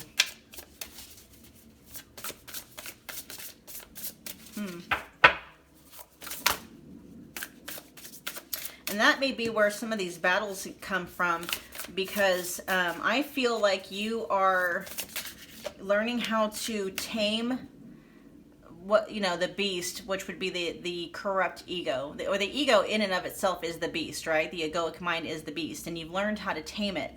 But then you come up against other people that are still headlong in their own battles with their egoic thinking, and you're coming to the battle with a whole different set of weapons and tools and stuff like that. And in fact, it's more resources than it is anything, because we use weapons to attack, but you don't use weapons, you use your own cleansing, purging energy. You're not an opponent, it's like you're a guide. And the reason why it feels like a battle sometimes is because this person, with their ego just wants things their way. And you're like, no, let's stop and look at things. Maybe there's a different way of doing things or looking at things. And you're there to kind of guide them through. And like egos are kind of like toddlers. Egos that are corrupted, egos that are immature. And not immature in a way of like childish, but just egoic minds that have not been tamed. People with an egoic mind where they fully identify themselves as their mind tend to have at least some, maybe they may not be toxic, but they can have some very toxic ways of thinking, very toxic ways of behaving and stuff like that.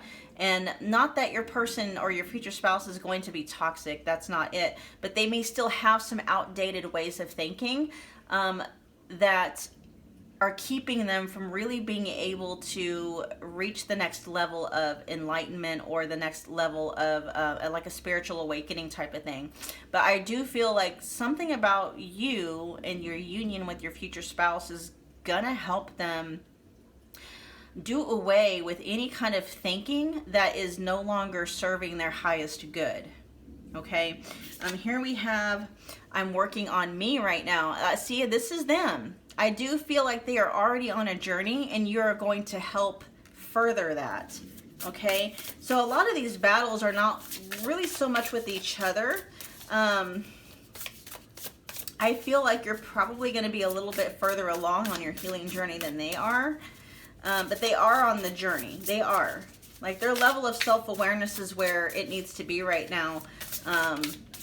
They're not completely identified with their mind. They do realize they're more than their mind, that the mind is just a tool. See, you're my queen.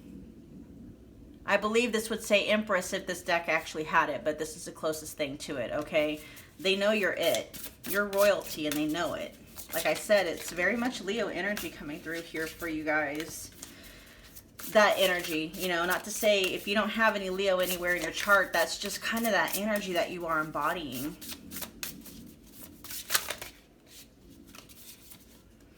Says, I'm confused about what I want right now. Yeah, they're kind of on their journey. Things like, I'm seeing like the tower kind of toppling down, where they are,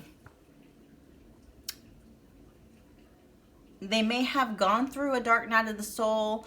I don't know if it's going to be that extreme, but they are very confused about something in their life right now. We also have, I'm ready to take a leap of faith, and thank you for being you. You're going to get that a lot with them. A lot. You're going to get that a lot, like overall, actually. People are just damn near are going to worship you. Okay? And maybe that's why you're kind of like leery about letting your light shine, because you're like, I don't know if I want people to worship me. I don't know if I want people to be obsessed with me, because you know you have that's how powerful your draw and your magnetism is. Like, you know, there's some people, if they, you know, just are in your light for a minute, just like now they're Facebook stalking you, and you're like, or Instagram stalking you, or stalking you on social media or whatever, and you're like, I don't want to deal with that. You may have even had, you know, things like that happen. Let's see, what outcome?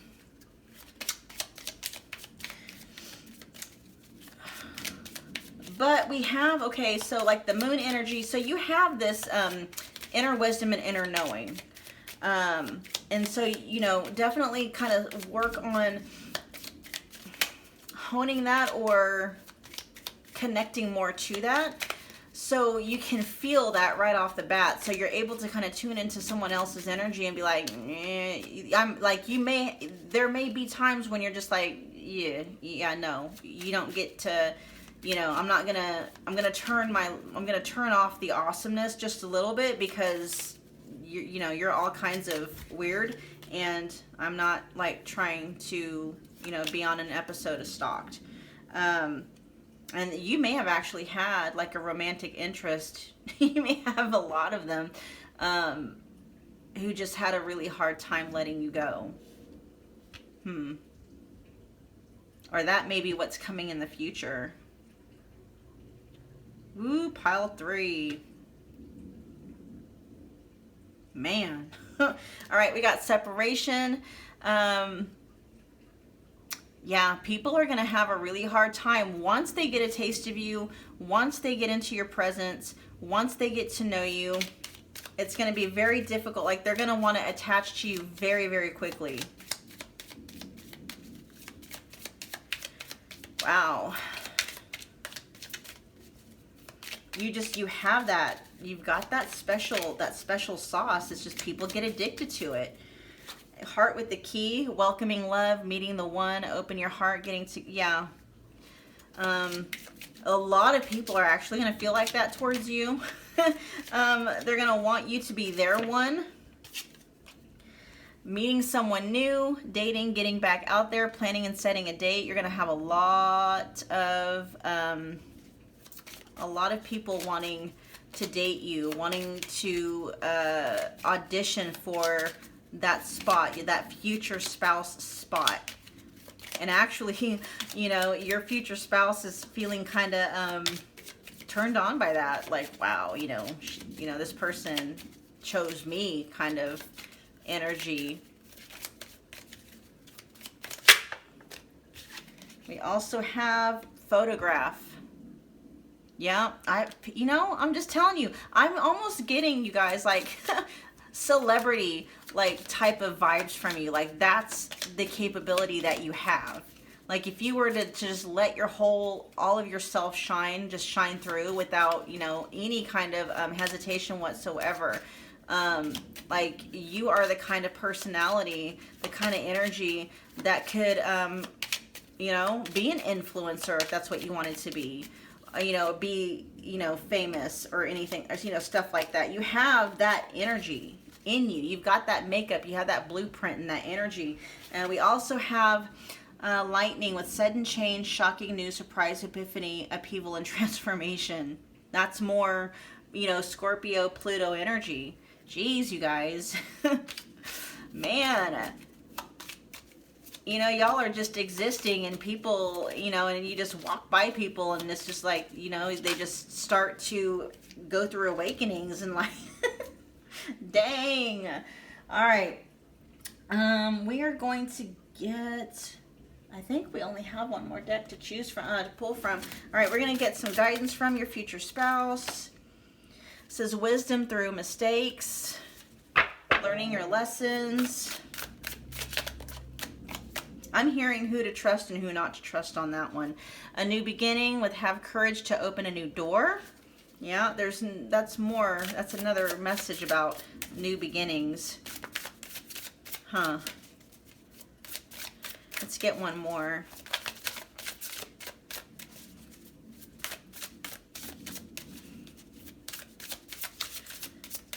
I feel you're holding back. Definitely holding back on letting your full light shine, but there's still something you're holding. I feel like there is a part of you that is still kind of resistant to putting yourself into a future spouse situation for some reason. Like you're still holding, there'll still be a part of you that wants to do that when you are with this person for some reason. But your future spouse will be able to handle it, whatever that means. Maybe you're thinking they'll get jealous of it, or, you know, they'll want you to keep it under wraps or stuff like that. But your future spouse is somebody that can handle that. They can handle you getting all the attention, being all kinds of, you know, awesome, commanding and owning the spotlight. Like, they're comfortable in themselves for you to be like that. Forgiveness is to set yourself free.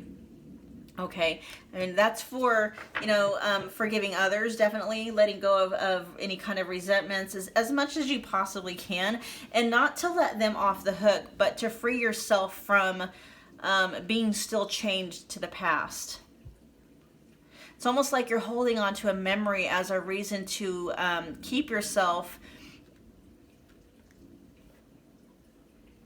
locked away, to keep yourself dimmed and dull. But if, you know, if you forgive and let that go, it's for you to be able to feel safe and secure and okay with letting yourself shine brightly again.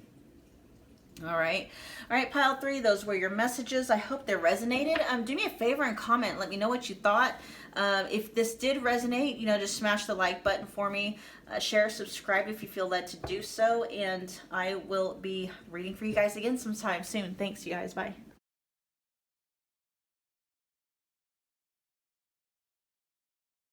Hi, pile 4. If you chose the clear quartz, this is going to be your reading, and we are tapping into your future spouse's energy, and we are channeling some information from them to give you an ego boost. Okay, give you some to kind of give you, like, you know, they're going to hype you up type of thing.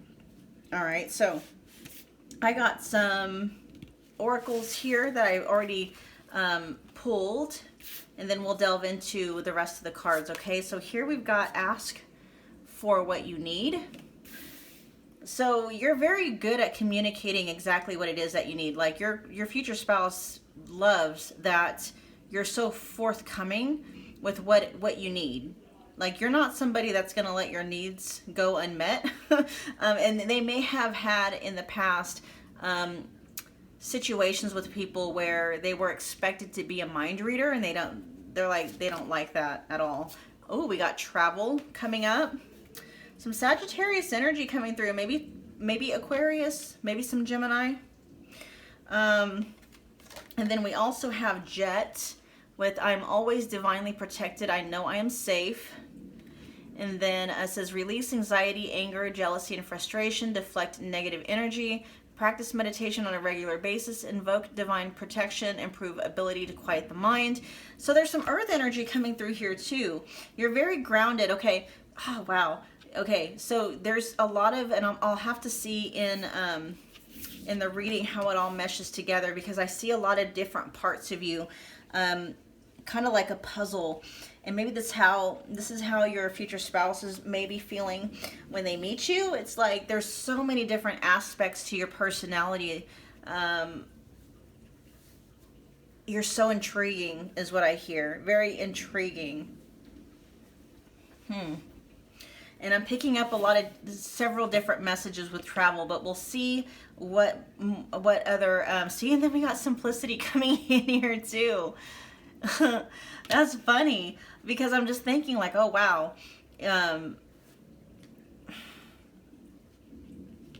Interesting. Okay. See, I'm kind of like speechless. I'm like, huh, like I'm trying to figure you out, pile 4. And I feel like that's exactly what your future spouse is going to be feeling about you. Like they're going to be very mystified, very puzzled which is, but more in a way that's intrigued, like they want to stick around and see how this whole thing, what's it going to look like, you know. We'll see. We'll find out, like, do they ever know? Will they ever fully know? Will they ever fully know what the end result is? All right, what kind of an ego boost do you want to give? They love how free. I feel like you're very carefree. Very spontaneous. The simplicity is coming in terms of like what it takes to keep you happy. That's what it is. It doesn't take much to keep you happy. Okay, so that's funny because Sagittarius, Aquarius, and Gemini energy are very like, they don't want to be held down, right? And your future spouse is like, they love that aspect of you. It's like you're almost like born in the wild. You know, you're untamed, you know, which makes you very unpredictable, very spontaneous, and they very much love that about you. And being that's the way that you are, you know, it's not often, I'm not going to say never, but it's not often that you feel jealous, or what was all the other, jealous, anger, frustration, anxiety, you know, definitely not negative. And with the jet energy coming through, it's like you are very protected because you have such a carefree energy. The protection is there to kind of shield you because that's your natural way of being. You know what I mean? That's your natural way of being. And so there's an underlying sense of protection there to kind of help you along your way. That way you're able to keep that energy, that carefree energy intact. Okay, so let's get some more information to explain. Let's get more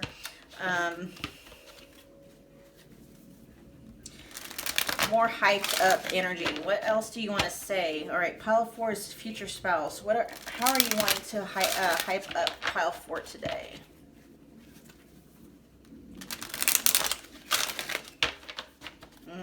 Okay. I don't want to put that. I'm hearing that in the bedroom, you're going to take them to places that they've never gone before, okay? Take that how it resonates. Apply that how you want to apply that. I'm hearing like they see stars when they're with you. Okay?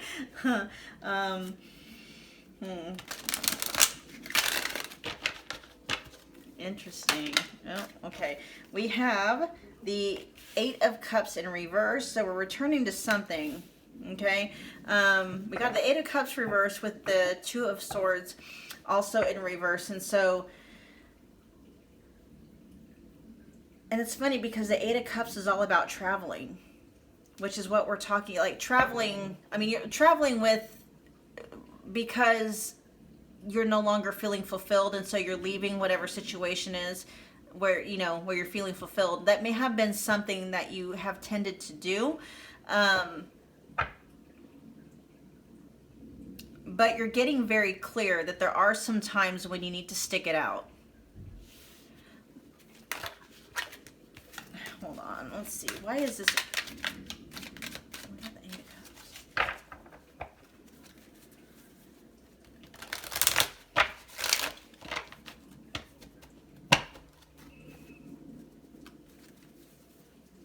You're becoming a lot more grounded. Like you still have that, you still have that carefree energy, but it's maturing in a way where you're actually wanting to put down some roots somewhere. And if it's not physically, like if you've lived in the same place your entire life, it's finally allowing your mind and your emotions to kind of settle down and really kind of see a life with somebody. Maybe that's been like part of an issue for you, is really kind of, maybe with this asking for what you need, maybe there was a part of you that didn't think that one person or staying in one place for too long. Like that's something else that I'm hearing, is like you don't stay in one place for too long. Whether you move like different places within the same city, or it's just, you know, you bounce around from party to party. It's like, you know, you commit to a lot of different plans for the sake of not really having to feel like you're being pinned down in one area for too long. But that part, you're maturing in that part. That's part of like all this stuff is coming together. You know, you have this very wild, carefree energy to you.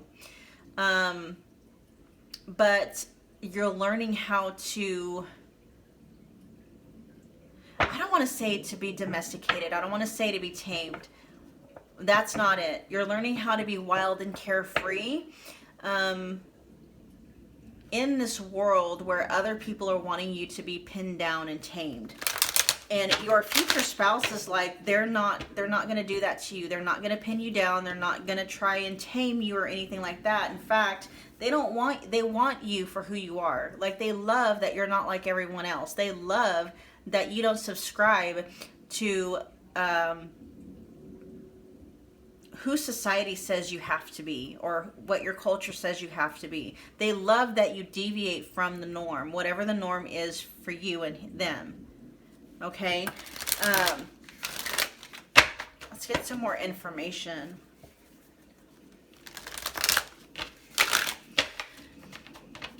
Yeah, so it's like you left. They love that you left behind. It's like, how am I wanting to say this?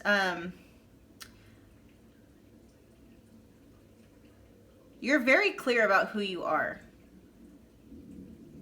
You're very comfortable and you're grounded in being who you are. Knowing that you go against societal norms, however that may be. You see things differently, you feel things differently, you live life differently. A lot of you live life differently than what other people would deem as normal or even okay. Just take that where it resonates. And you're okay with that. And they love that about you because they're bored. Your future spouse is bored with normal, and there's nothing conventional or normal about you. They are bored to death. I'm hearing they're bored to tears with normal. They don't want normal. You know, that doesn't make you abnormal. That just to them, you're just fascinating. You know, and I hear also too, it's like, it's not just travel in terms of like domestic travel, you know, travel or geographical travel. Like, you take them to places, your conversations take them to places they've never gone. Your sexual encounters take them to places that they've never gone. You take them, you know, emotionally, you take them, you make them feel things they've never felt. You make them see things in a way they've never really saw them before. You take them places, basically, is what it is, that no one else has been able to, because, you know, they've never seen things the way they do. Yeah, and we got the King of Wands energy coming up, so they see you as you're very attractive. You have a lot of passion for life. You want to experience a lot of different things. I feel like, though, your energy is very quick. Like, maybe your attention span is very, very quick. And I feel like you're learning to master that as well, to be able to stick to, you know, maybe something long enough to really kind of master it. And that may be true for some of you. But they find you very attractive, very alluring.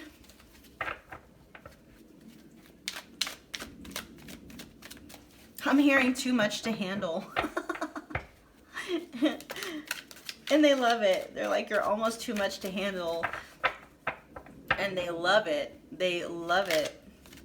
We have the Four of Cups because, yeah, I told you, they're just bored. They're bored to tears with everybody else. Like, everybody else is offering them, you know, and this may be you as well. You guys could be mirroring this energy, but and they're letting you know as well pile 4, that you are not going to be bored with them. Because that may be like a fear of yours. And that's not true at all. So this is kind of for both of you.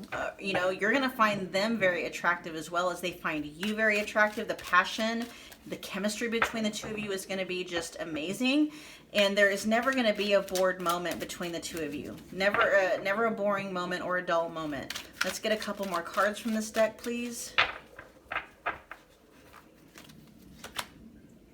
We have the Nine of Swords in reverse coming up. And then we also have the Page of Pentacles.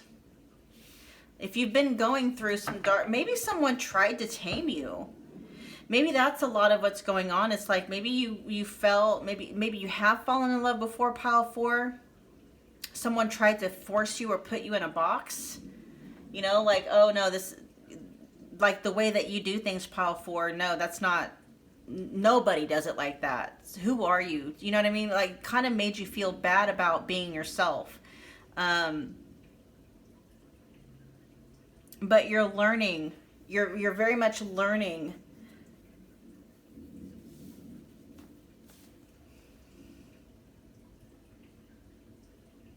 It's almost like you're going to school and you're learning about yourself. I feel like you're very much into esoteric knowledge, you know, stuff like that. Because your mind loves to travel. Well, your soul loves to travel, actually. I just now seen how her head is like illuminated in, see light? Oh, with the moon as well. So very emotionally enlightened. Yeah, your mind likes to travel, your mind likes to go to certain places, but it's really your emotions that help you to get carried away in things. And I feel like you like to get carried away. You may possibly be a daydreamer, or you may have gotten in trouble for being a daydreamer in your past. Let's get some, here, let's talk about what's,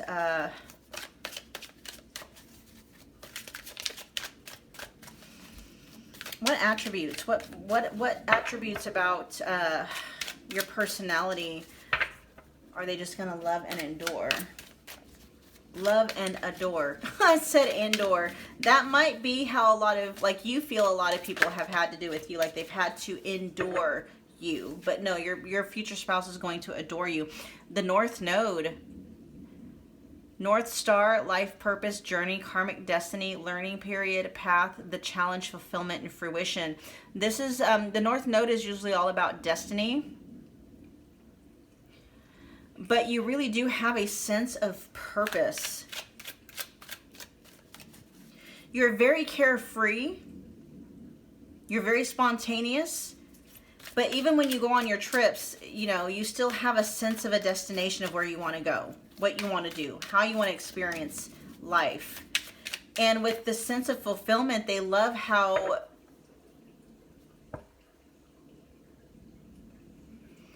you have a sense of fulfillment in and of yourself. This is part of why you're so very carefree, is because, you know, you kind of do want to be anchored down, but then you don't. You're like, I kind of want to set up roots somewhere, but just, you know, don't give me a leash. Just kind of, you know, give me this really, really, really long string, you know, just so I don't, you know, I don't get lost type of thing. Like, let me go do what I want to do, but here, let me have the string and you tie it to this person and you can wander off as far as you want to go. And then, you know, you use the string to get back to them so, you know, you don't get lost type of thing. That's really kind of, it's not a leash at all. It's that thing where, you know how people, if they're going into a wooded area and they don't know how to get back kind of thing. You can go as far as you want to go. You can take whatever turns you want to take.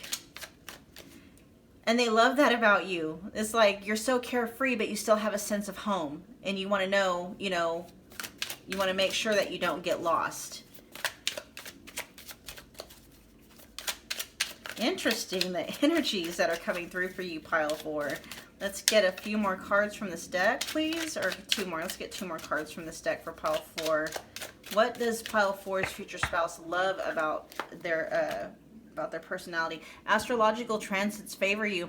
So you feel very expansive, very lucky, like the planets are always just lined up for you. That's more of that Sagittarius energy. Because you're very protected. It's almost as if they look at you like, how are you even still alive?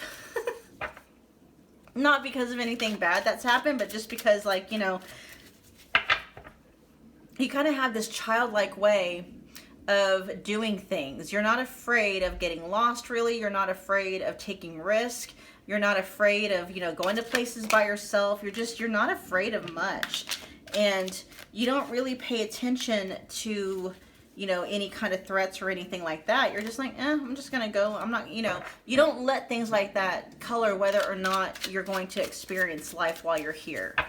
You know, and so that's part of what I'm saying too about you being very protected. You know, you're so carefree, which is part of your natural energetic makeup. That's how your soul is made, and there's a reason why it's made like that. And so being that way, when you incarnated here, you were incarnated with, you know, certain protective points to keep you safe. You know what I mean? Yeah, let's get 1 more card from this deck for pile 4, please. Oh, we got the 7th house, which is the 7th houses of relationships, is also ruled by Libra. So marriage, relationships, equality, business partners, true love, justice, friendship, rivals, enemies, and contracts. So as wild and carefree as you tend to be, there is still some sense of balance and harmony within you. And they do love, like, how you are in relationships, like friendships and stuff. Maybe not just, you know, marriage, but they can see how you are in terms of your friendships and your dealings with other people. Like, you love people. You love people. Part of, like, you know, you being so carefree and kind of going off your own way, you're just like, you know, part of enjoying life is getting to meet the different personalities and the different souls that are in it. I mean, heck, you may be somebody that's just like, I'm going to go into, you know, every part of town and do it, you know, without any protection or anything like that, and just start meeting people. Whereas most people would be afraid, like, oh, you know, if I go there may be certain types of personalities, they may want to hurt me. You know, you mingle with everybody. You feel at home with everybody. Everybody.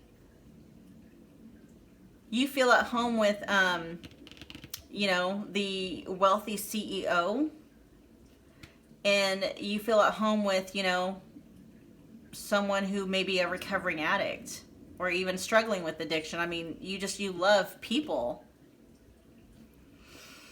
And they love that about you. I feel like you may have a lot of friends, or you may have a lot of people that like you. A lot of people that want to be friends with you, at least. There's more traveling. Holy moly. You cannot be tied down in any way, shape, or form. New faces and new places. That's what drives you. You like, you know, like, you're here to explore. You're here on Earth to explore, to experience. You're here for adventure.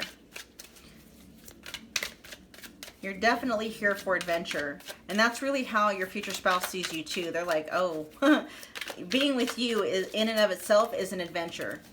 Even if the two of you aren't doing anything but staying, you know, at home. Because you take them places. Either you take them places mentally, emotionally, sexually, or whatever, okay? Making amends, apologies, and forgiveness. I feel like you don't hold a grudge. You're not somebody that holds a grudge. Messages with text, phone calls, and conversations. What's coming up is you have a hard time actually returning those, maybe sometimes. Like, you're too busy, you know? And you may forget too. You may actually forget. Like, you'll get a message from somebody and maybe you replied in your mind, or you're like, oh, well, I'm busy right now. I'll just text them later. And then before you know it, like 7 weeks went by. You know, you're like, oh, I forgot, you know. You may also over-exaggerate on some stuff. Here we have a reaching out, seeking attention, planning to meet up. And this may be from people also who are trying to connect with you, people that are wanting to be a regular centerpiece in your life. But it's almost like, I don't want to say you're afraid of commitment, but it's like, I don't know. It's hard to explain pile 3 or pile 4. I'm sure you know what I'm talking about. People want your attention. People want your time. They want your attention. They want your energy. You know, and you'll give it when you have it to give.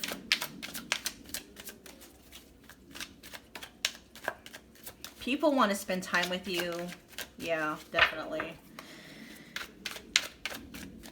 You're a fun energy to be around. I feel like you're very easygoing for the most part. And you just want, you know, you want to have a good time, and you want whomever you're with to have a good time. You're here basically to enjoy your life and to experience the earth, and you want other people to be able to do the same. But you don't stay in one place for too long. Queen, boss babe, independent and strong. Yeah, like what I'm seeing is you have no qualms going somewhere alone. Like, you know, if there comes a night where you're like wanting to go out and do something and no one's available, you're like, okay, I'll just go by myself, you know. Where most people are like, we'll just stay home because they don't have anyone to go out with. No, you're like, I'm gonna get dressed up and I'm gonna go take myself out on a date and see who I can meet and what new friends I can make and that kind of stuff, which is very attractive. Your future spouse definitely adores that about you. What outcome can we expect here? Sunglasses.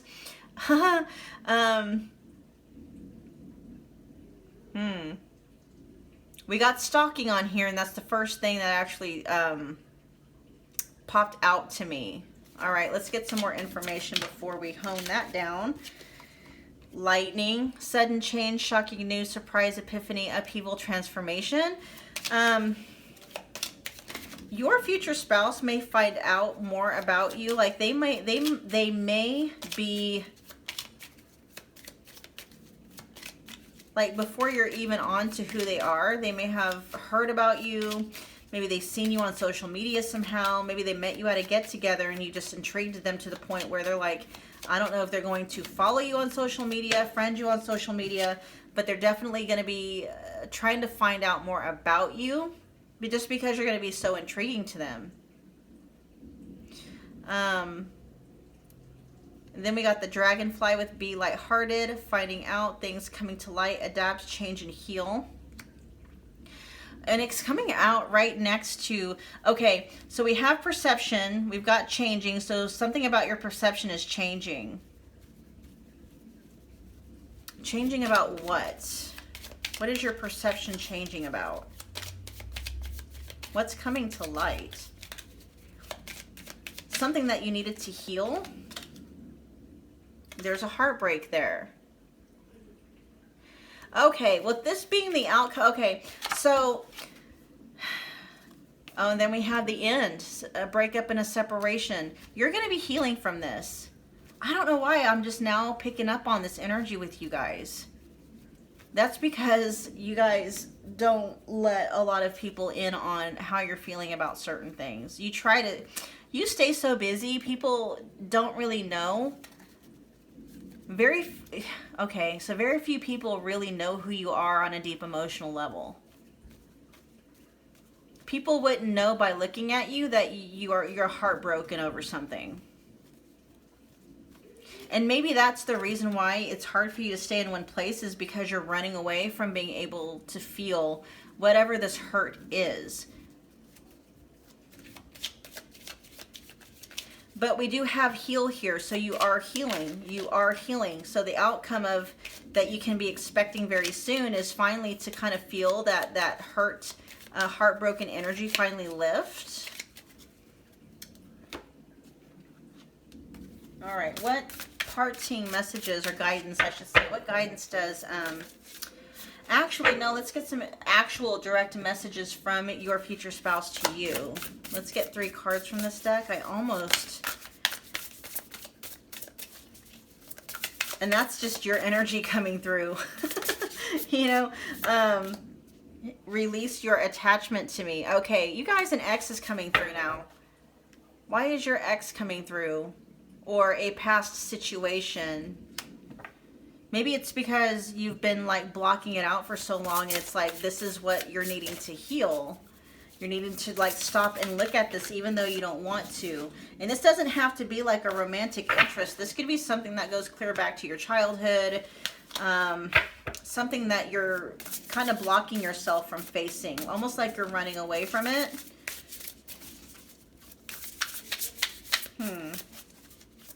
Let's get 2 more cards from this deck, please, for pile 4.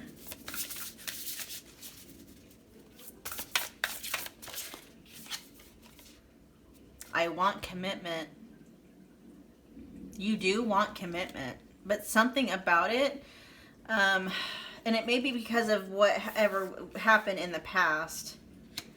And maybe that's what you're going to realize, like after you've done the healing and you've gotten over this past energy with this past person that left you feeling heartbroken, maybe kept you up at night. I'm hearing worried. Kept you up at night worried. Huh.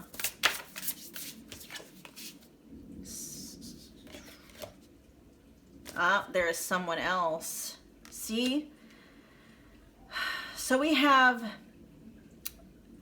the past energy of like it feels like an ex, like an ex situation, an X factor, popping their head in along with your future spouse. And it may have been because the one time I'm hearing, the one time you wanted a real commitment with someone, the one time that you stopped for a second, you stopped roaming and you gave, almost like you were like, okay, I'm ready to give my freedom over because maybe this person expected you to be a certain way. And they did you dirty, basically. It's almost like I feel like they tried to mold you into somebody that you weren't. And you're not supposed to be. And so they ended up breaking your heart and getting with somebody else that fit that mold that you were never meant to fit into, because you can't be, there is no mold for you. You're just free flowing. All right. So what guidance does your future spouse have for you?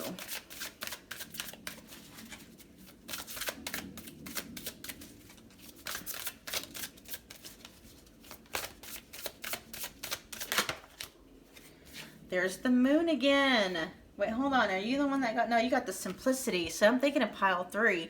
You got the moon with the subconscious mind, feminine, and intuition. Okay, let's get a couple more cards to figure out where this is playing in. I feel like because of what happened to you with this relationship, the one that broke your heart, you haven't been able... Because like I said, when you travel, it's like you experience life in the world through your emotions. That's how you travel, in essence, whether it's, that's how you experience the world. And since this person really kind of done a number on you, you haven't really been the same. You haven't really been the same. So let's get a couple more cards, because we want to get you back to where you need to be. It says, guidance, you are divinely guided, okay, which is more about intuition. And then set intentions, plant the seeds and watch them grow. Okay, so basically, you guys, it's time to I feel like you may have rested enough, or not rested. It's not like you're resting.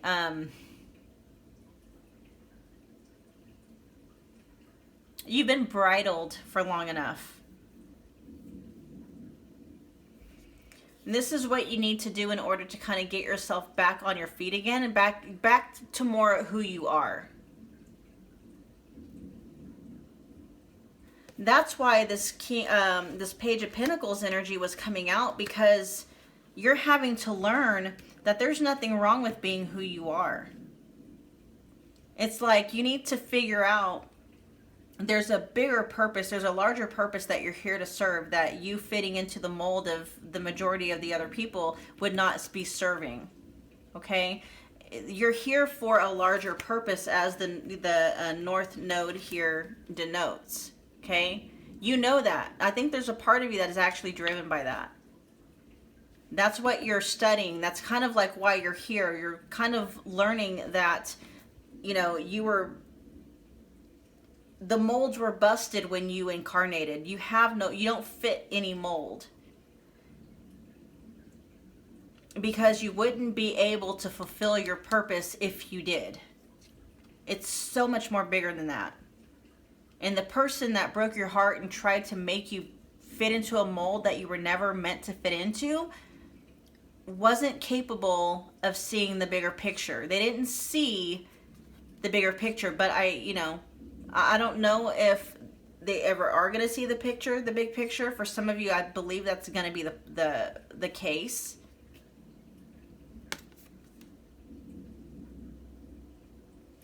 But you really need to come back home to yourself and realize that you are perfect just the way that you are. You are made up exactly the way that you are for a bigger purpose.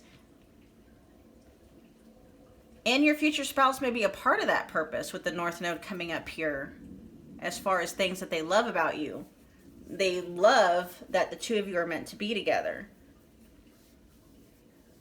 And that recognition is going to be there when the two of you meet.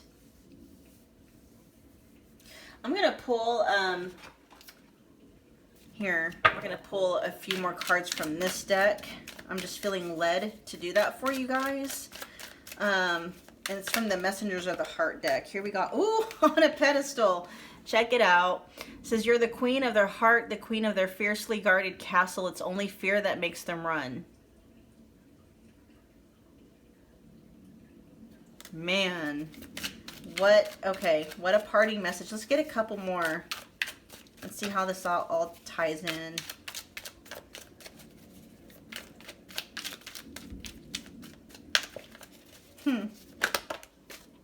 Beauty and grace. It says they find you extremely beautiful, but your beauty intimidates them. They think someone else is more deserving. They think someone else is more deserving of your beauty and grace. Okay, I'm picking up some here. We got the unknown scares them. They see the abundance you bring into their life, but they fear being wrong. Okay, this is helping. These messages are helping to put what you went through with the past person into perspective. They couldn't fit you in a box. They couldn't figure you out. And it just kind of took them out of their comfort zone. They may have been a fixed sign. They may have been like Scorpio, Aquarius, Leo,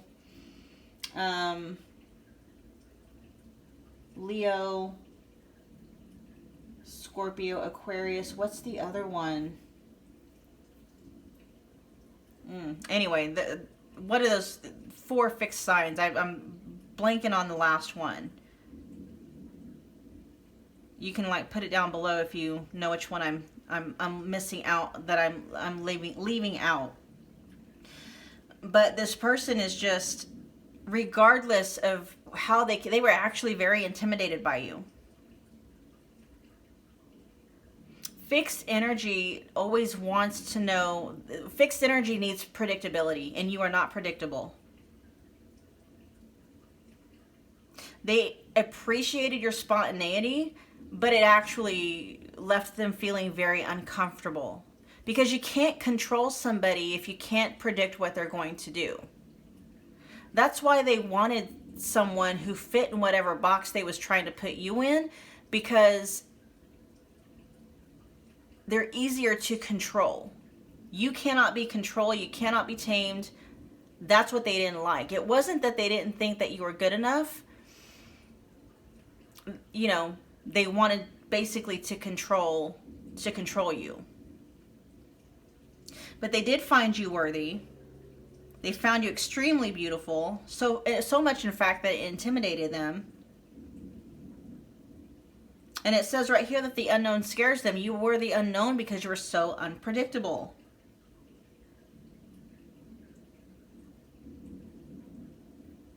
And they ran because of that. And of course, you know, they're not going to be self-aware enough, you know, to tell you that they're the problem and not you. They're going to let you know all the ways you weren't measuring up, when really that wasn't the issue. The case was they weren't measuring up. You made them feel very insecure about themselves, very out of control. They didn't like, you know, their fixed energy did not like your carefree, unpredictable, spontaneous fun. To me, all that's fun. They couldn't handle it. Okay. Anyway, you guys, I'm going to go ahead and end the reading there. Do me a favor, comment, let me know what you thought, okay? If this resonated, make sure to smash the like button, share and subscribe if you feel led to do so, and I will be reading again for you guys very soon. Thanks, Pal 4.